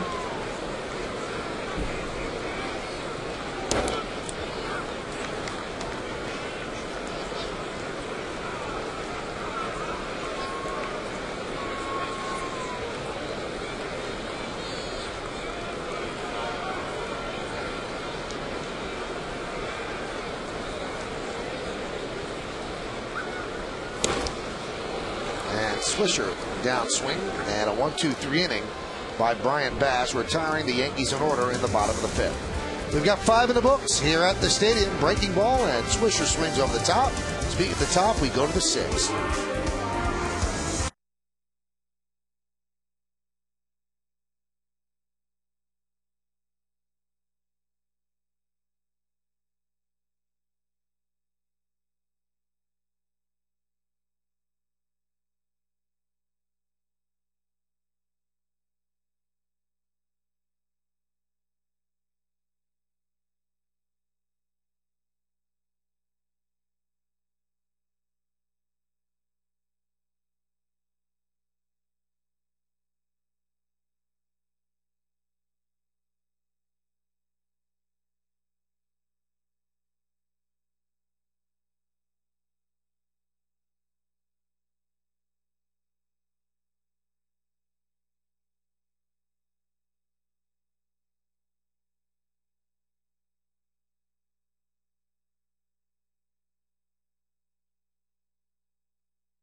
It is time for the out-of-town scoreboard, brought to you by Blimpie, America's Sub Shops.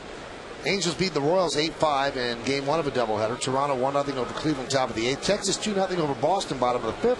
Tampa Bay 1-0 over the White Sox, top of the 5th in the National League. Atlanta 8-1 over San Francisco, top of the 6th. Top of the 9th inning for the Mets, and they trail 4-0 to the Nats. Cubs and Phillies 1-1, bottom of the 8th. Milwaukee 2, Pittsburgh 0, and that is in the 8th inning.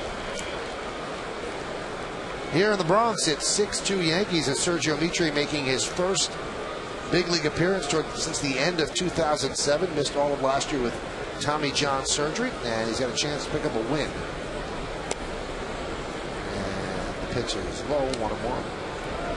6-4-1 for the Yankees, 2-5-0 for the Orioles. It'll be Markakis, Huff, and Scott, 3-4-5 for Baltimore. Baltimore comes in at 41-51.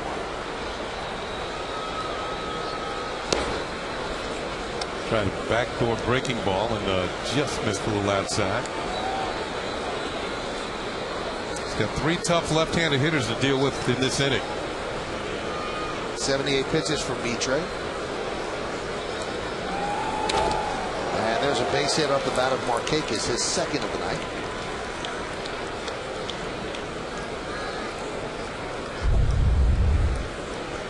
I think the key here, he was behind on the count and it pitches up a little bit. Man, it did sink. But Markakis able to get the head of the bat out there and line it back through the middle from where it came. And he's a good hitter. Good all-around player, Nick Markakis. Smart signing by the Orioles, locking him up for 6 years. So that's one thing they don't have to worry about. Homegrown player. See, Mitre can get another ground ball here, one of his infielders.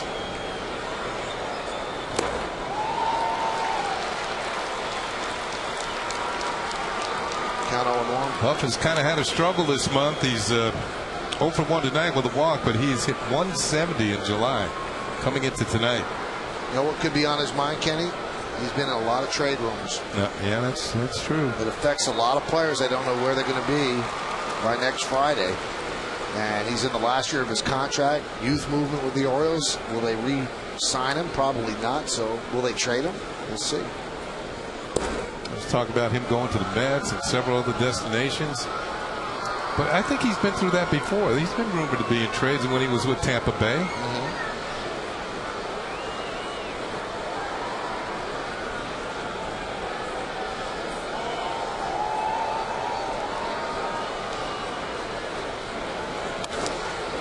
That's a hot shot up the middle, a base hit for Huff.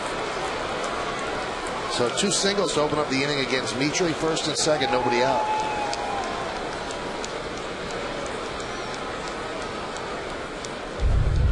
Oh, he talked about the tough lefties coming up, and the first 2 have hit hot shots back towards the middle. That sinker out over the plate, no chance for Jeter. And that'll bring up the third to the 3, Luke Scott. Aubrey Huff with his first hit of the night.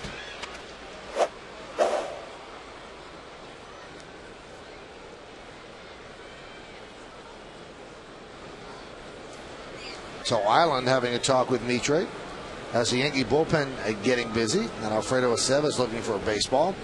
Hey fans, now's your chance to own a piece of history from the original Yankee Stadium.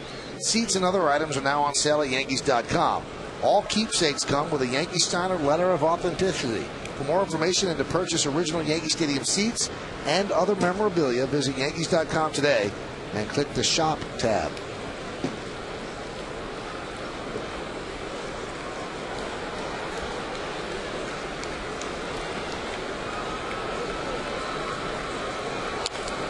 That one is grounded toward first. And Teixeira steps on the bag as the runners move up.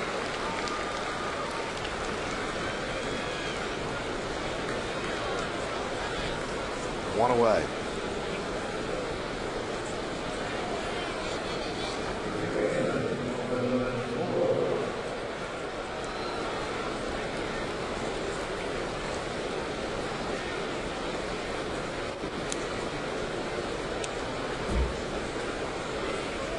Here's Melvin Moore. Yankees will give up the run. The infield's back.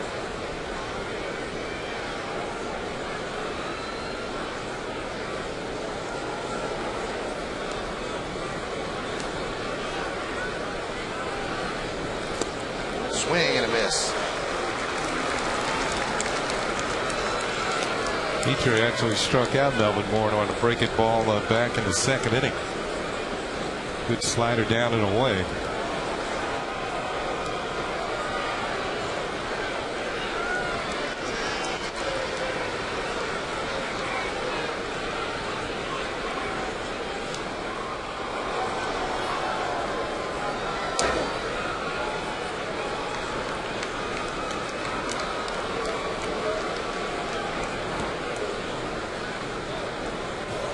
Mitre's fastball has been just a tick above 90 most of the night, just 91. That last one was 91.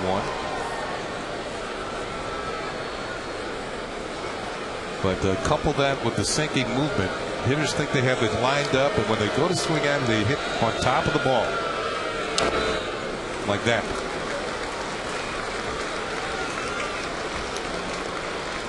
Various ways to get hitters out. Velocity's one. It's always nice to throw hard because you can blow it by them. Movement is another way. And that's what Mitre relies on. Deception's another way. You kind of hide the ball.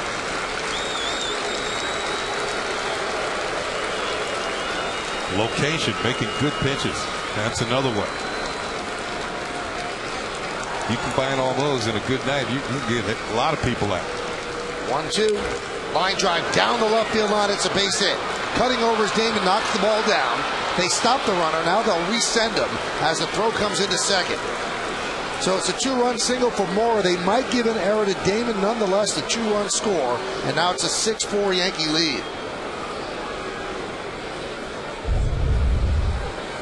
There's a breaking ball, but this time it's not a good one. You can see exactly where it is. Middle of the plate, centered for Moore, right on the tee. And he lines it into left field for a base hit. Twice tonight he swung and missed it. That time he did not. There's what Michael was talking about. Damon knocks it down. they had held Aubrey Huff at third to begin with. You see Juan Samuel now says go as Damon bobbled the ball, and the Orioles will get that second run on the hit. See, that should be a single and an E7 because we saw the runner being held up. The only reason he got resent was because of the bobble.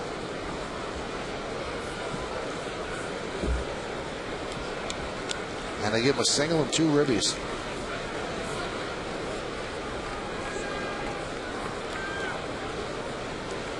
The 1-0 to Reimold. Grounded foul. I think the reason why they gave him 2 ribbies is because of the fact that even though he held him up, Damon was going to throw the ball to second base anyway. And that's why Mora gets credited for the two runs batted in.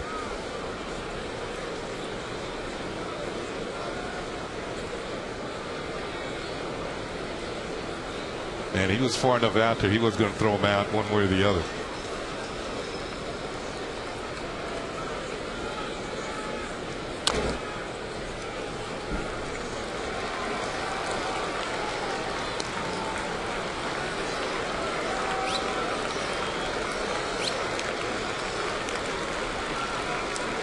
So the game has the feel that the Yankees are ahead by a lot, but it's just 2 runs right now, the way it's broken down. And the Orioles have twice as many hits as the Yankees do. 8-4, but the Yankees lead 6-4.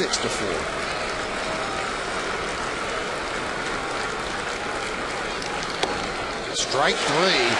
Reimold down looking. Good pitch by Sergio Mitre. Mitre's 4th strikeout of the night and a well-spotted fastball. A little movement back towards the outside corner. Watch Reimold just look and then turn. And Joe Girardi says, hey, thank you. Good job. Mitre will get a nice hand from the crowd of over 45,000 here at Yankee Stadium. So he steps aside. Coming on is Alfredo Aceves. Runner on first, 2 outs. Yankees up by 2.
Fought a foul reign of destruction against Gotham City. Only the Dark Knight can save them. Michael Keaton, Danny DeVito, and everyone's favorite Michelle Pfeiffer as the Catwoman. Star in the My Thursday Night movie.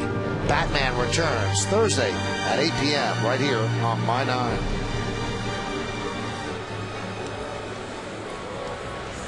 Rain continuing to fall in a bit of a mist or a drizzle.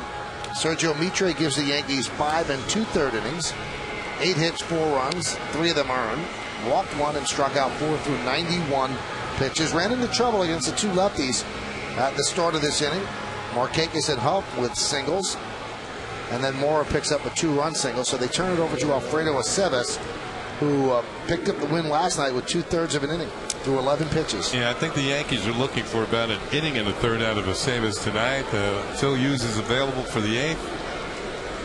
And Mariano would be available for the 9th if the Yankees Bullpen sets up the way it should and does the job in tonight's ball game.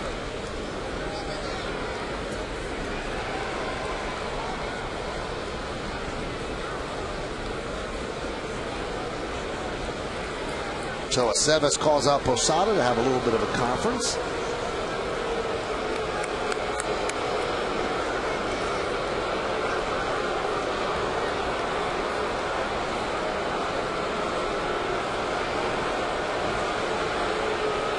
And the pitch is high. 12 career innings against Baltimore, and Aceves has not allowed a run.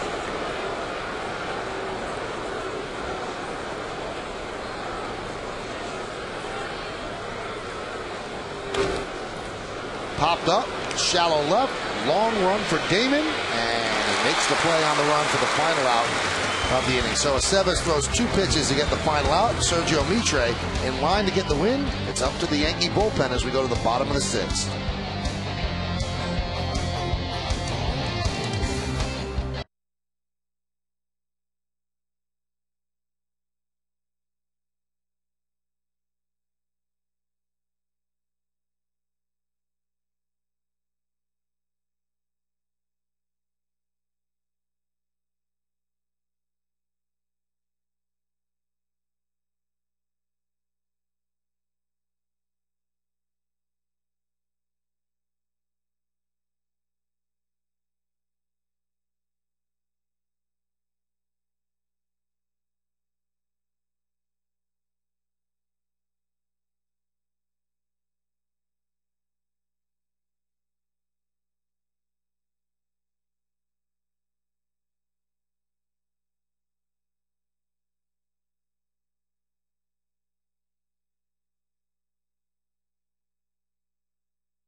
We go to the bottom of the 6th inning here at the stadium on My 9. The Yankees lead 6-4, 6-4-1, leading 4-8-0.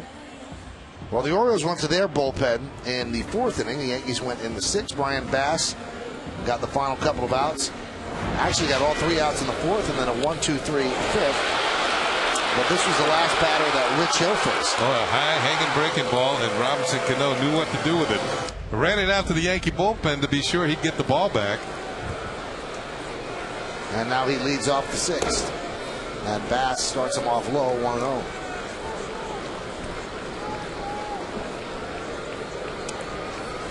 As Michael told you earlier, 14 home runs, as many as he hit all last season.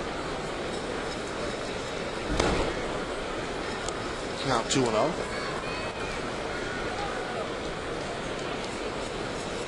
Yankees looking to go 19 games over 500 for the first time all year.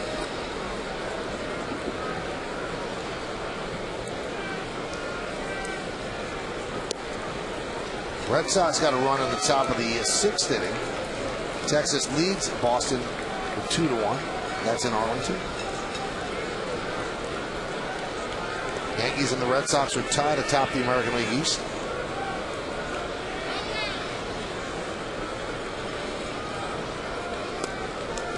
And Canó works a walk. You know, you say that, Kenny. They're tied with the Red Sox, and then if you remember the Yankees, you shake your head and go, "Wow."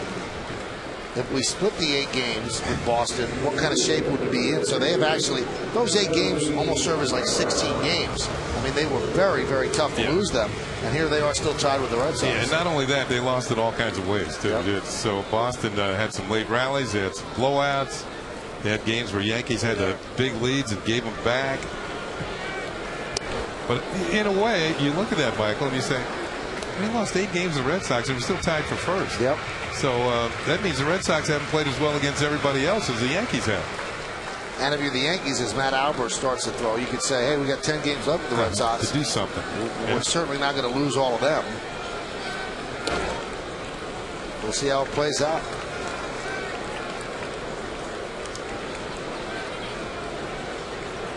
Pitching coach Rick Kranitz wants to go out and talk with Brian Bass. Yeah, you can see Albers is warming up in a hurry out there in the bullpen. Brian Bass came on in the 4th. We're now in the 6th. Leadoff walk is never a good sign. Well, fans, celebrate the inaugural season of Yankee Stadium this Saturday, July 24th, when the Yankees take on the Athletics. The first 18,000 fans 14 and younger receive a collectible truck, the 5th in a series, courtesy of WB Mason. For tickets, log on to Yankees.com, visit the stadium ticket window, Yankees clubhouse shops, or call Ticketmaster at 877-469-9849.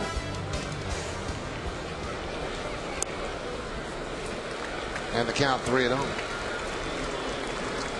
Just to finish up the thought about Boston, the Yankees have 10 games left with the Red Sox. 7 of them, 7 of the 10 are here in the Bronx. Only 3 more remain at Fenway, the 3-0. And the count 3-1.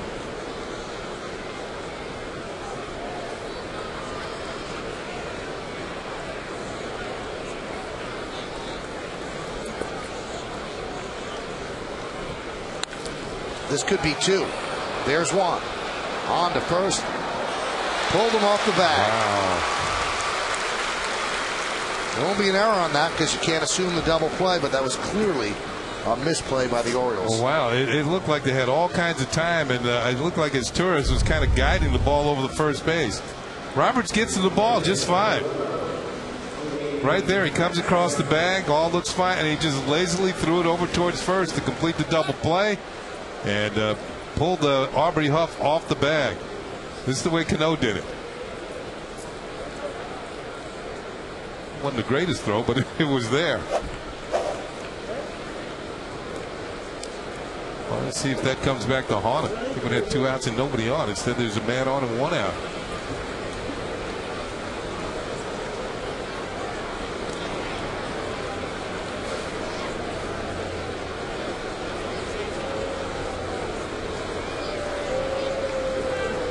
Ransom is not yet come to the plate officially. He has 2 walks and 2 runs scored. Almost had 3 unofficial plate appearances. Count 1-0. Yeah, you see, it's tourists make a play like that. He's a much better fielder than that. That's why the Orioles got him to shore up the middle infield.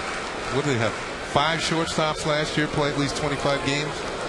Which is almost unbelievable. Hard to believe. Yeah, none of them really distinguished themselves, and they signed as tourists over the winter. Runner goes. Hit and run was on. The ball fouled away.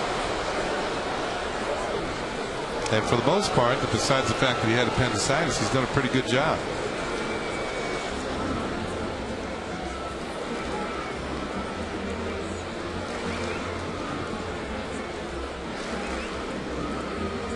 He was out for over a month with appendicitis from June 5th to July 10th.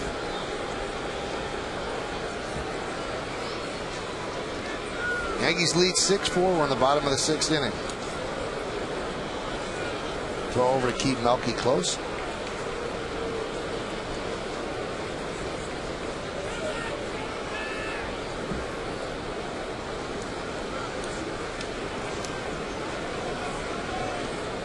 Almost threw that one away.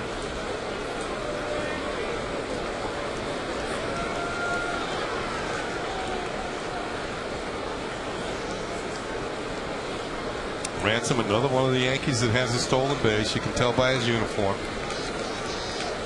Watch Melky. Well, they're thinking about it too. You ever have a uniform as dirty as Ransom's?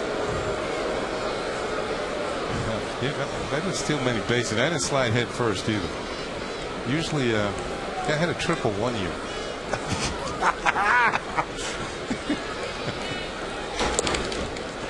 Check swing. Did he go? Yes, he did, said Brian O'Nora. Nah, I hit more than one triple, but.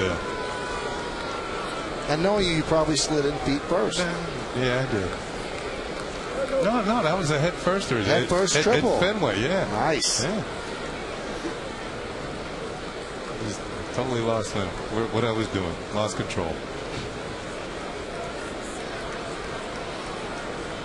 Runner goes, and that one's grounded foul. They are going to make Wieters throw somebody out.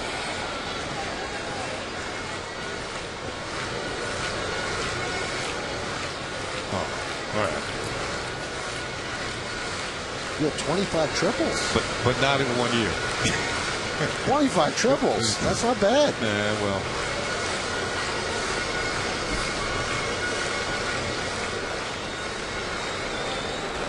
A lot of outfielders falling down.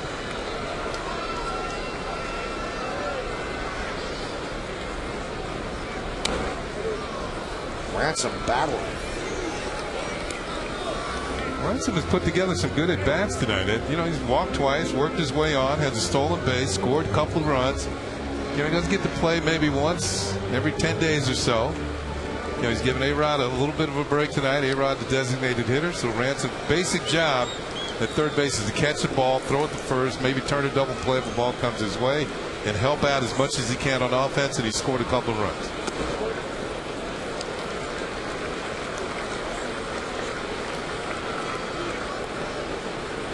Whether he's filling in at third or short, not very often at second with Canó.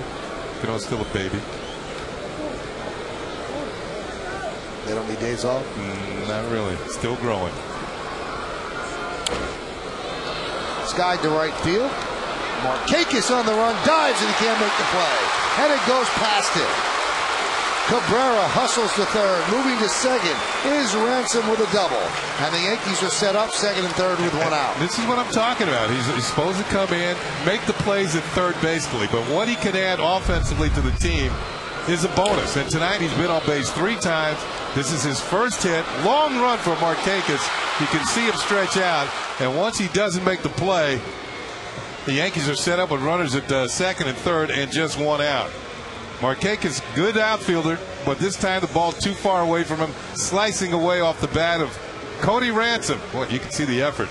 That's an all-out effort by a good ball player. Well, that base hit, that double, is going to knock Brian Bass out of the game. So the Orioles will go to the bullpen. Derek Jeter's coming up with runners on second and third. Yankees are up by 2 in the bottom of the 6th. Come on back.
Third pitcher used by the Orioles. He has a 3.96 ERA, about a hit per inning, 28 strikeouts, 19 walks, and he inherits second and third with one out, and he'll face Derek Jeter.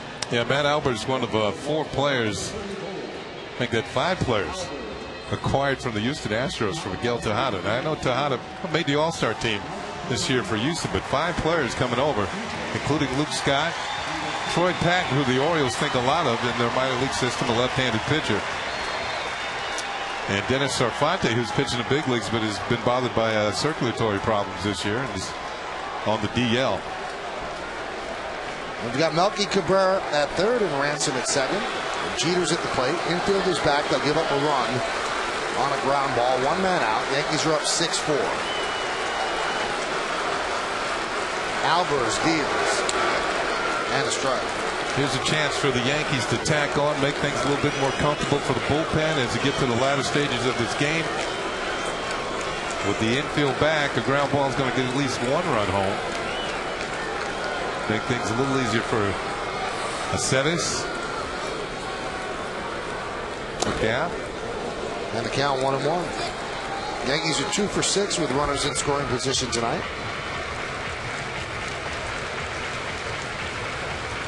And Jeter hitting .295 in those situations this year.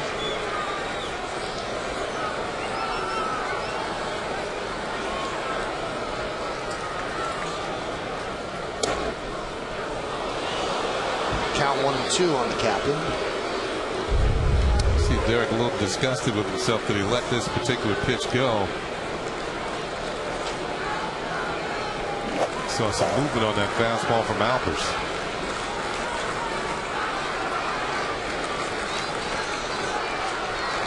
And the pitch. He strikes him out. 2 away. Big strikeout for Albers.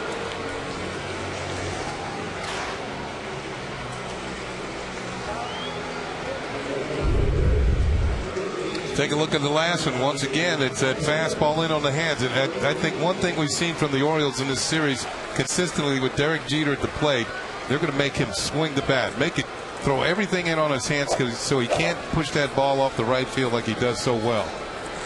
Here's Damon. Lost one to left field. Long run for Reimold. And he can't get there, but it's a foul ball. I think it hit the top of the wall.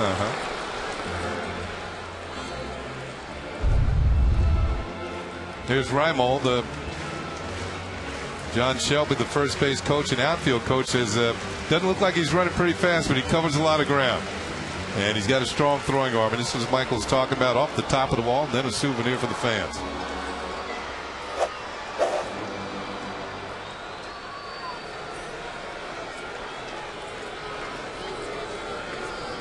The 0-1. Tries to tie him up. The count 1-1.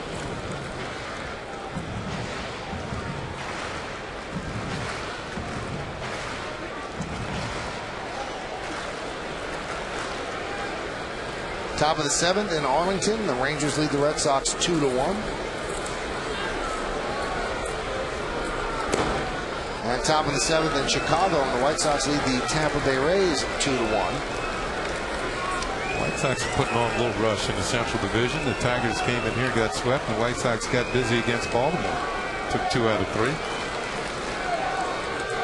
And the White Sox, one of the teams making a strong push for Roy Halladay. They are in play for him. The 2-1 popped up right field, and it's going to be a foul ball. Make the seats. Johnny might have broken his bat on that when he's taking a look at the bat boy, and the bat boy right on cue hands a new bat to Damon, and this one is history.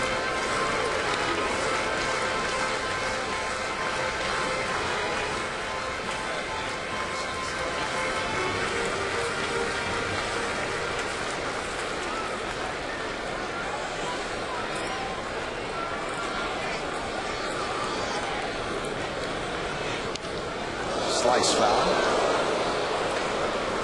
Johnny has a very strange approach at the plate. When he starts his stance, his right foot is well out of the box, and then as a timing device, he starts to move it forward. It's like a gate closing. The right foot comes over it, and he turns his shoulder towards the pitcher and then drives on through. See, right now he's out. Now he's coming in.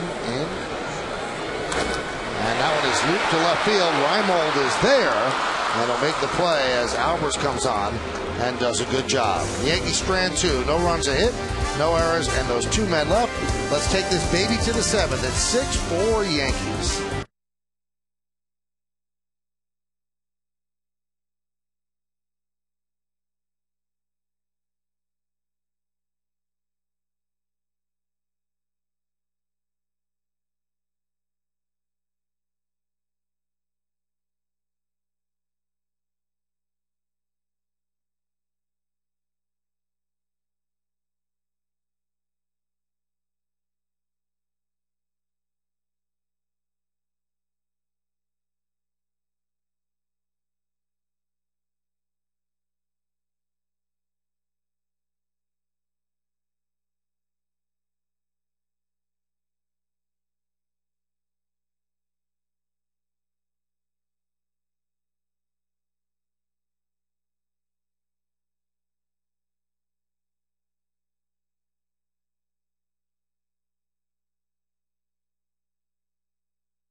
Tonight after the game, a Beantown bomber? Which current Yankee player grew up as a fan of the rival Boston Red Sox? The secret is out on the Verizon Fios game wrap-up. Tonight after the game on My 9 News.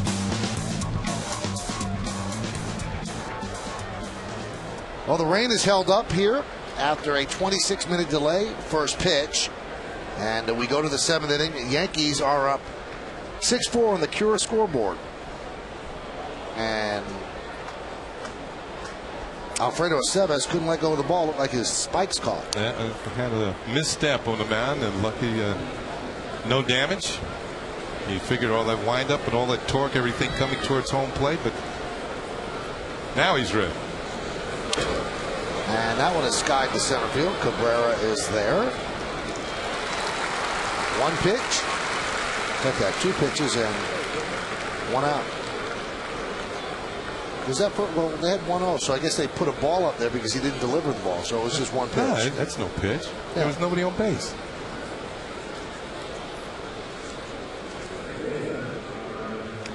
Here's the guy that the Yankees had problems getting out.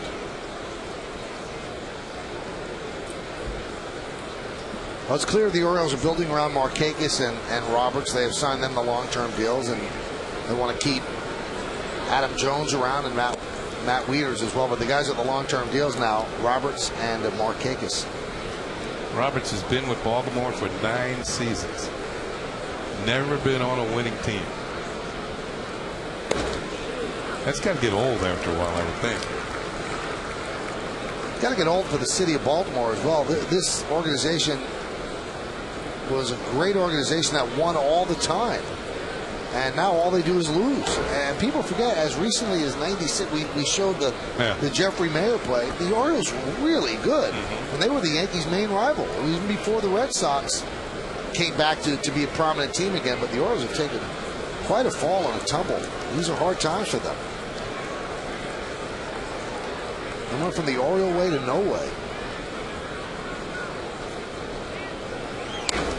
And Kenny, I know that you were proud of the success that the Orioles had, and you were teammates with that guy, Hall of Famer Jim Palmer, and it seems like the good times are really, really far away right now. They seem like a long time ago, and that's primarily if you're from the Baltimore area, right now they're thinking football. Camp is beginning pretty soon here. And if you think about what happened with the franchise, they had a beautiful ballpark that was filled every single game. You had a fight to get in there, and now what do they average? About 24,000 a game? 24, 25.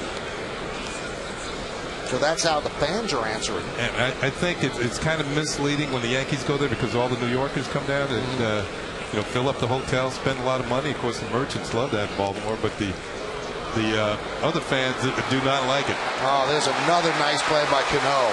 We talked about that earlier. That play up the middle on the backhand, he is so good at that because of his arm. There is no second baseman in the league makes this play better than Robinson Canó. And that's what Michael's talking. The quick release, accurately on the money, a speedy runner going down the line, and he throws out Brian Roberts. Not only this play, Michael, we saw him turn a double play earlier in the game, how quickly he gets rid of the ball. He doesn't have to come all the way over the top to make a powerful throw. Every pitcher appreciates plays like that.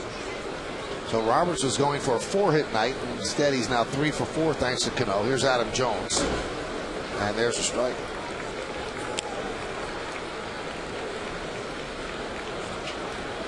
And if Aceves could retire Jones in short order, well, then he's got a very low pitch count and could actually pitch the 8th as well.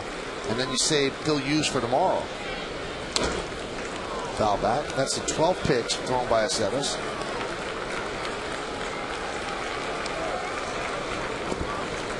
Kenny, you were in Baltimore for 10 years as an Oriole, and they had winning records every single year. Every year, and it was had a lot of fun playing there. I mean, you go out there to win. Got to the World Series a couple of times. Phil Coke warming up in case Markakis comes to the plate. And the 0-2.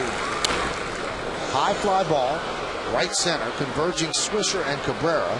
Cabrera makes the call on the catch, and a 1-2-3 inning for Alfredo Aceves, and he's got 4 outs on 13 pitches as the Orioles go down in order.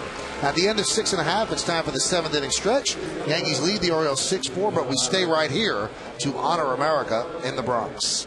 We remember the servicemen and women who are serving our country at home and around the globe. And now join Kate Smith as she sings God Bless America.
On the Cura scoreboard, the Yankees lead 6-4 as we go to the bottom of the 7th inning.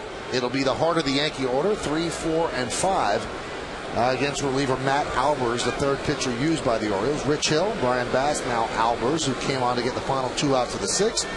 It's Albers against Teixeira. Broken bat, fly ball, right field. Markakis is there. 1 pitch, 1 out. You know, he wasn't more than an inch or 2 from a home run there. That ball was off the end of the bat. You saw the bat shatter. Couldn't quite reach out and pick that pitch off, but he had the home run swing.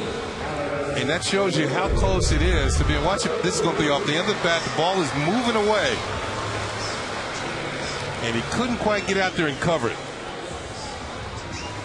But you saw the arc of the fly ball towards right field. Better wood, better result.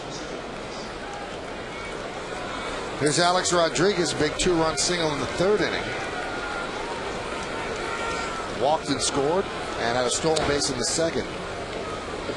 Count 1-0.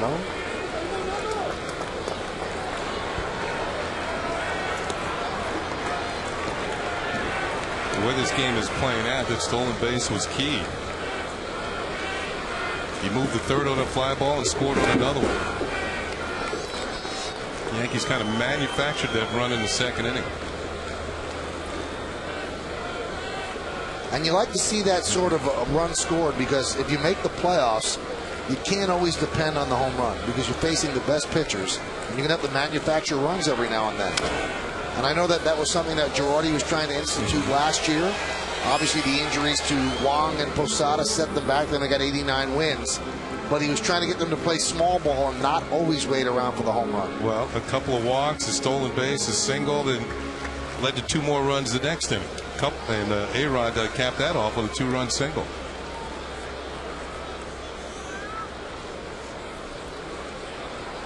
The 2-1. Count 3-1. But then the next inning, the Yankees couldn't help themselves. Canó hit a 2-run home. Well, if it's going to come, you let it come.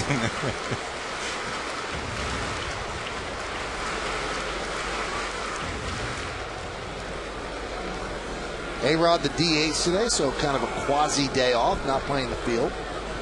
The 3-1. And he walks for the second time tonight. That is the 8th base on balls handed out by Baltimore pitching. How many of those walks have scored? 1, 2, 3.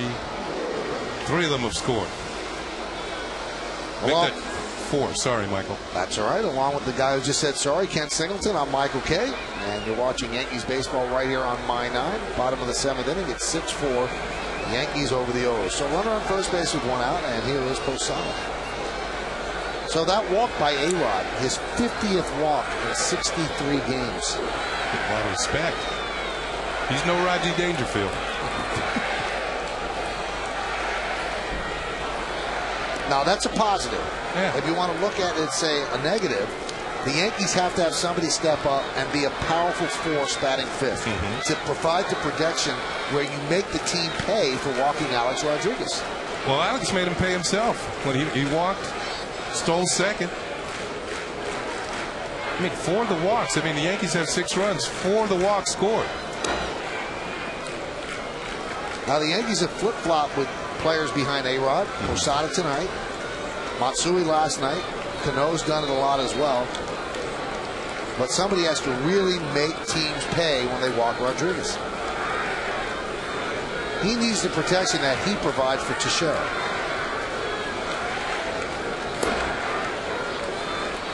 And I don't think it's any coincidence, Kenny, that after the terrible April that Teixeira had, when A-Rod came back on May 8th, things turned around for Mark Teixeira. And not only for Teixeira, but for the whole team. The Yankees are 20 games over 500 since A-Rod came back. 42-22 since May 8th. Off-speed pitch.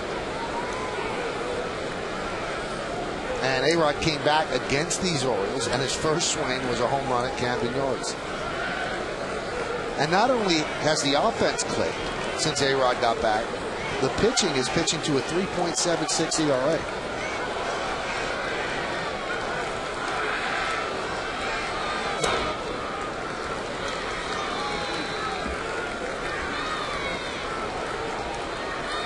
Now, out of the 5 spot this season, the Yankees have gotten these numbers: 252, 15 homers, 49 ribbies. Not terrible.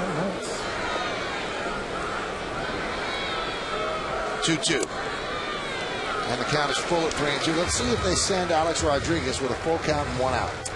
We said earlier the Yankees are trying to see if Wieters can throw anybody out. It wouldn't surprise me if he's on the move. Posada has a good eye.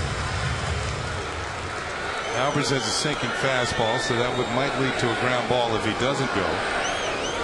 So you want to stay out of the double play as well. Runner goes. Swung and a miss. Go to second. He finally throws somebody out. Strike him out, throw him out, double play. So Wieters guns it down to Asturis, and he gets Alex Rodriguez trying to steal second base. In the 7th, no runs, no hits, no errors, and because of this throw by Wieters to now Alex Rodriguez, nobody left on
Thank you, Russ. As we go to the 8th inning, it is 6-4 Yankees, and the Yankees have a new pitcher. It is Phil Koch as they try to hold on to this 2-run lead, and with Nick Markakis due up, obviously you want to go to the left-hander. You got Huff after him, and then Luke Scott. Yeah, you got 3 lefties in a row, and this is the prime-time spot for Phil Koch.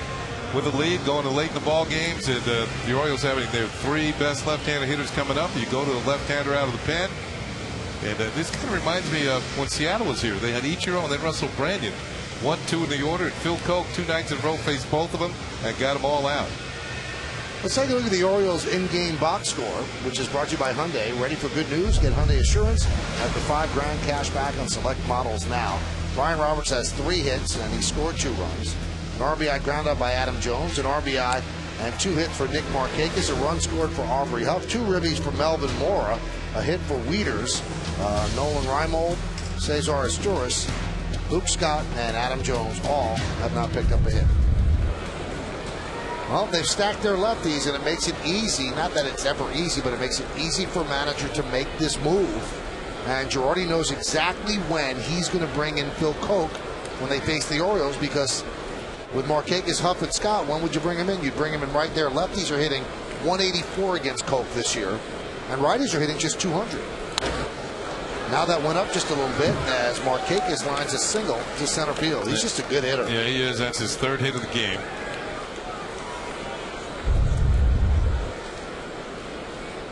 And that's over the inner third of the plate. Quick wristed, right back through the middle. He's had 2 hits to center field tonight. Man, he's a good player. Just forget about hitter. He's a good all-around player. So Phil Hughes begins to throw.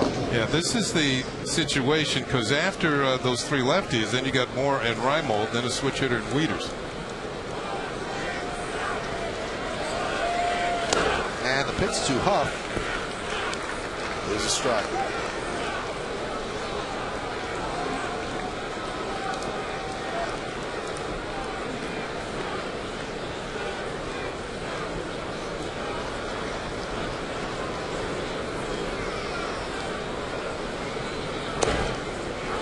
Breaking ball strike in the count 0-2. Yeah, that was a good one.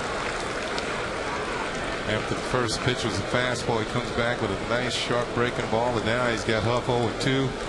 Maybe he can try to stretch the zone with a breaking ball low and away.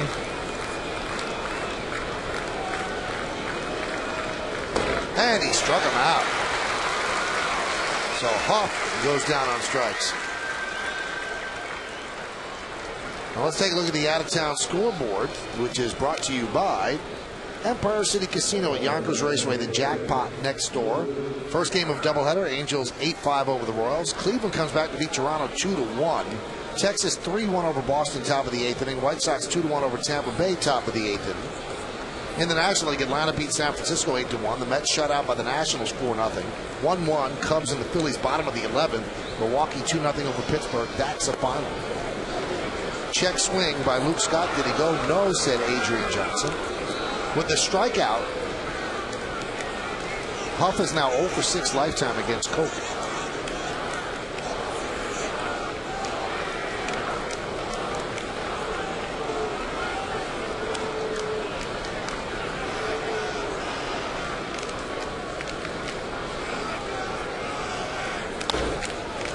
Fouled away.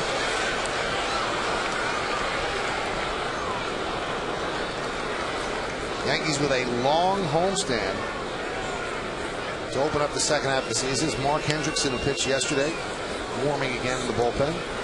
They've already swept the Tigers 3 games. They took the first game yesterday against the Orioles, trying to take this one. One more game against the O's tomorrow afternoon. Then there's a makeup game against Oakland on Thursday. And then the regularly scheduled 3-game set against Oakland Friday, Saturday, and Sunday before the Yankees go on the road. Foul back. Once again, this formula might work against Scott as it did against Huff. Now that he's gotten ahead on the count, he might try and stretch the zone with a breaking ball low and away. Huff chased the pitch out of the strike zone.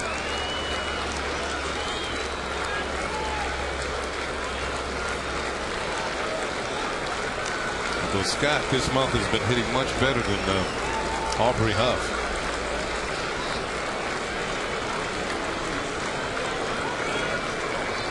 The 1-2. Now, before he got the single, Markakis was 0 for 5 against Colt.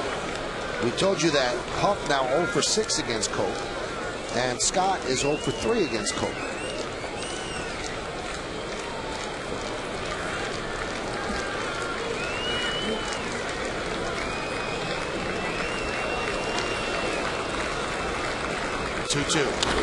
Line right at Teixeira.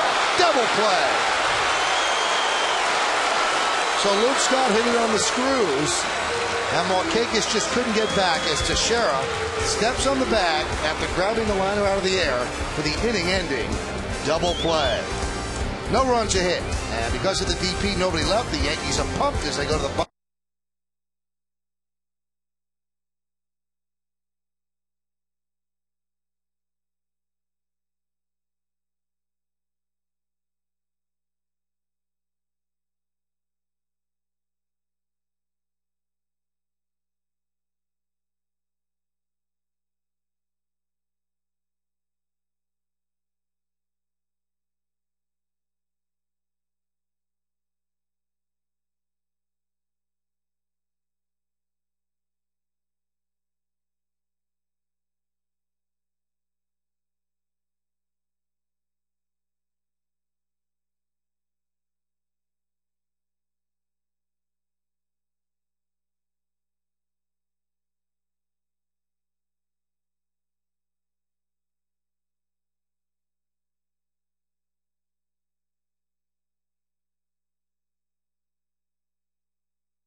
Here.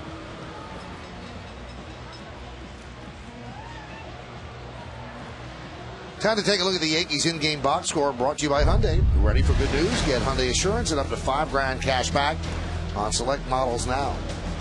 Well, the Yankees have not had that many hits, but they've made the most of them. Robinson Canó with that 2-run home run. 2-run single by Alex Rodriguez gave the Yankees a lead that they have not relinquished. Johnny Damon with an RBI off the wall. Derek Jeter with a run scored. Cody Ransom with a double and 2 runs scored. Nick Swisher's walked, drove in a run on a sac fly, and also scored a run. Jorge Posada, one of the rare bad nights, 0 for 4 with 3 strikeouts. And Melky also hitless, he's 0 for 3. And the Orioles will bring on the left-hander Mark Hendrickson. You see his numbers. And this is a trap the Yankee lineup sets because you've got to face Swisher, then Canó, then Cabrera. So switch hitter, lefty, and then switch hitter. 6-4, Yankees trying to build on this lead. You talked about the Yankees only having 5 hits, but the 8 walks have helped do in the Baltimore cause, at least to this point. Good count, Nick. Count 1-1. Now that line double play helps the Yankees stay away from Phil Hughes. Save situation, so Mariano will pitch the 9th inning unless the Yankees score a bunch of runs here. Now the Yankee bullpen also a man short because to get Sergio Mitre on the roster, the Yankees designated Brett Tomko for assignment. I think you're right, Michael, because if even if Scott had made an out and with the man on first, Hughes was going to come in and face Melvin Moore. Absolutely. Tall left-hander deals the 1-2 in the dirt.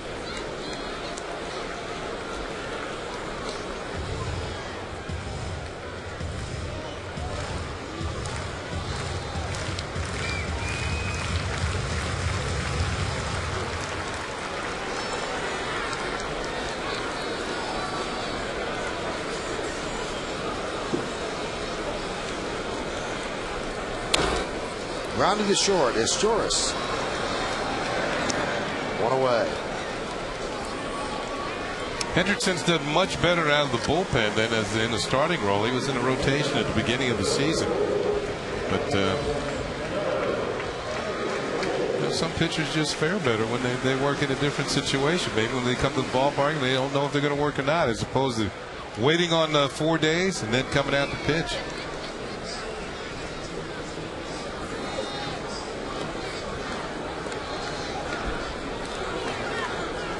Here's Canó. He's 1 for 2. 2-run home run in the 4th inning.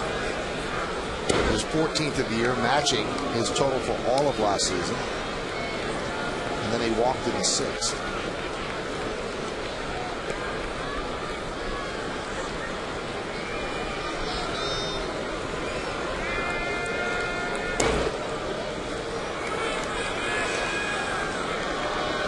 Remember Hendrickson in the NBA?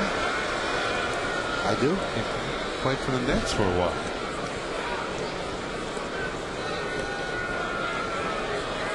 Of course, that was prior to yes. So that was over 8 years ago.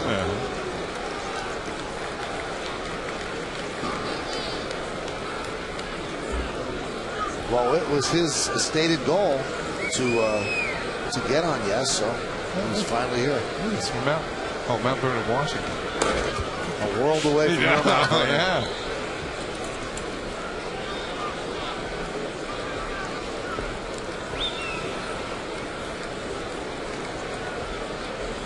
You ever think of this, Michael?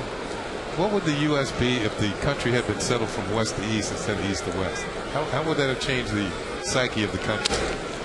Line drive to right field. Markakis coming on. I think the Dodgers would be back here. It's a good thought. Robinson Canó picks up a single. Second hit of the night. Another multi-hit game for Canó.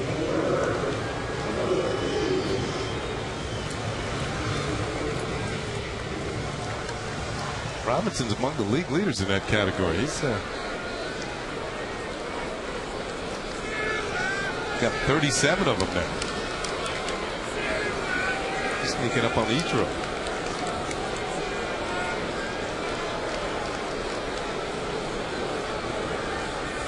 Ichiro's got 42 multi-hit games. Runner goes. Ball put into play. Adam Jones with the catch. Can he double up Canó? Oh yeah, what a throw. As Huff digs it out for the final out of the inning. So Melky hits into an 8-3 double play. Good play by Adam Jones as he picks up his 6th assist of the year.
Tonight after the game, a Beantown Bomber Which current Yankee player grew up as a fan of the rival Boston Red Sox? The secret's out on the Verizon Fios game wrap-up tonight after the game on My 9 News.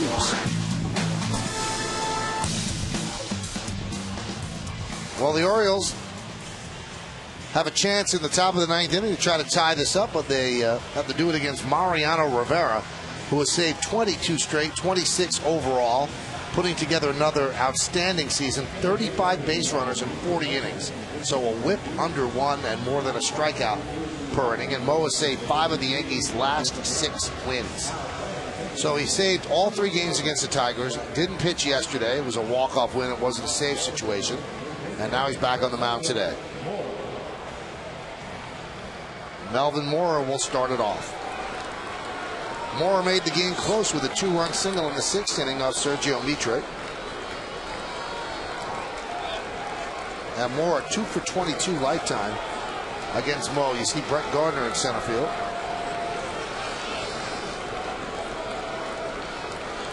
And Melky Cabrera is in left.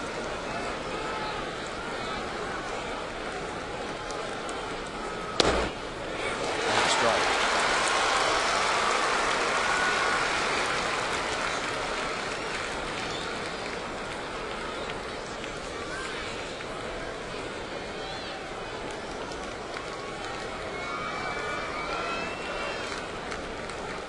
How often do you see this, Kenny, an all lefty throwing outfield? I'm watching it right now.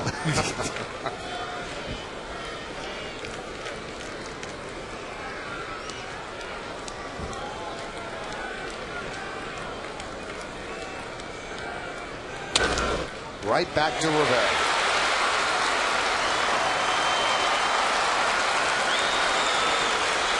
One away. 2 for 23 now against Mo. He must be cherishing those 2 hits. Now I was going to bring up Reimold, and Reimold is 1 for 1 against Rivera. That won a home run. So he's thinking, what's all the fuss about?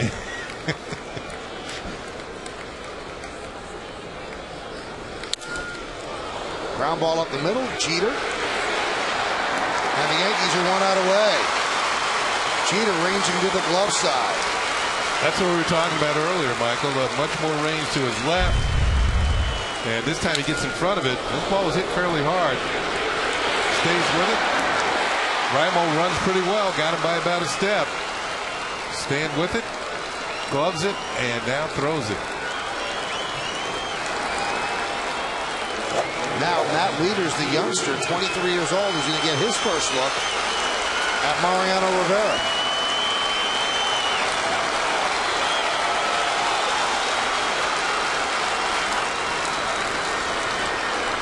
Rivera started his career in 1995, his major league career, 14 years ago. So Wieters was 9 years old when Mo came up and pitched for the Yankees in 95. The 1-0. Depending how quickly Mo can get through this inning, you remember it's a day game tomorrow. And it might depend on how many pitches he throws tonight. If Joe Girardi, the save situation comes up tomorrow, that he would use Mo once again. The 2-0. There's a strike. That's Rivera's 7th pitch of the night.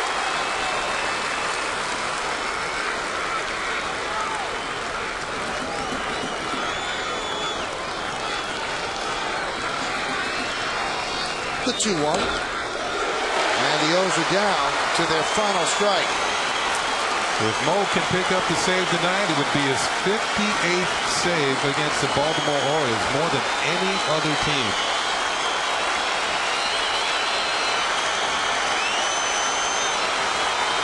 Two balls, 2 strikes, 2 outs. Yankees up by 2.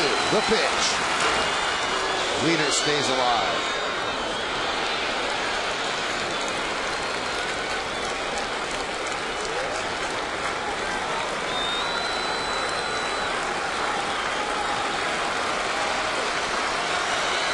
If Mo can nail this down, Sergio Mitre will get his first win as a Yankee. That one is looped into left field. And it's caught by Jeter. And the Yankees win the game 6-4. A pretty play by Derek Jeter as Mariano throws 10 pitches to nail down the Yankees' 5th straight win. Here it is, off the bat of Weezer. They're trying to bloop one in and bring the tying run to the plate, but Jeter wouldn't hear of it. On the sprint, makes the play in front of Melky Cabrera, who's on charging, and that's going to be it. The Yankees have taken the first 2 games of this series, and tomorrow set up an opportunity for their 2nd consecutive sweep following the All-Star break. Well, they're in the bottom of the 8th inning in Texas. The Rangers lead 3-1. The last time the Yankees were alone in first place was June 8th. Now Boston is trailing 4-1 as they go to the 9th inning. So by the end of the night, the Yankees could be all alone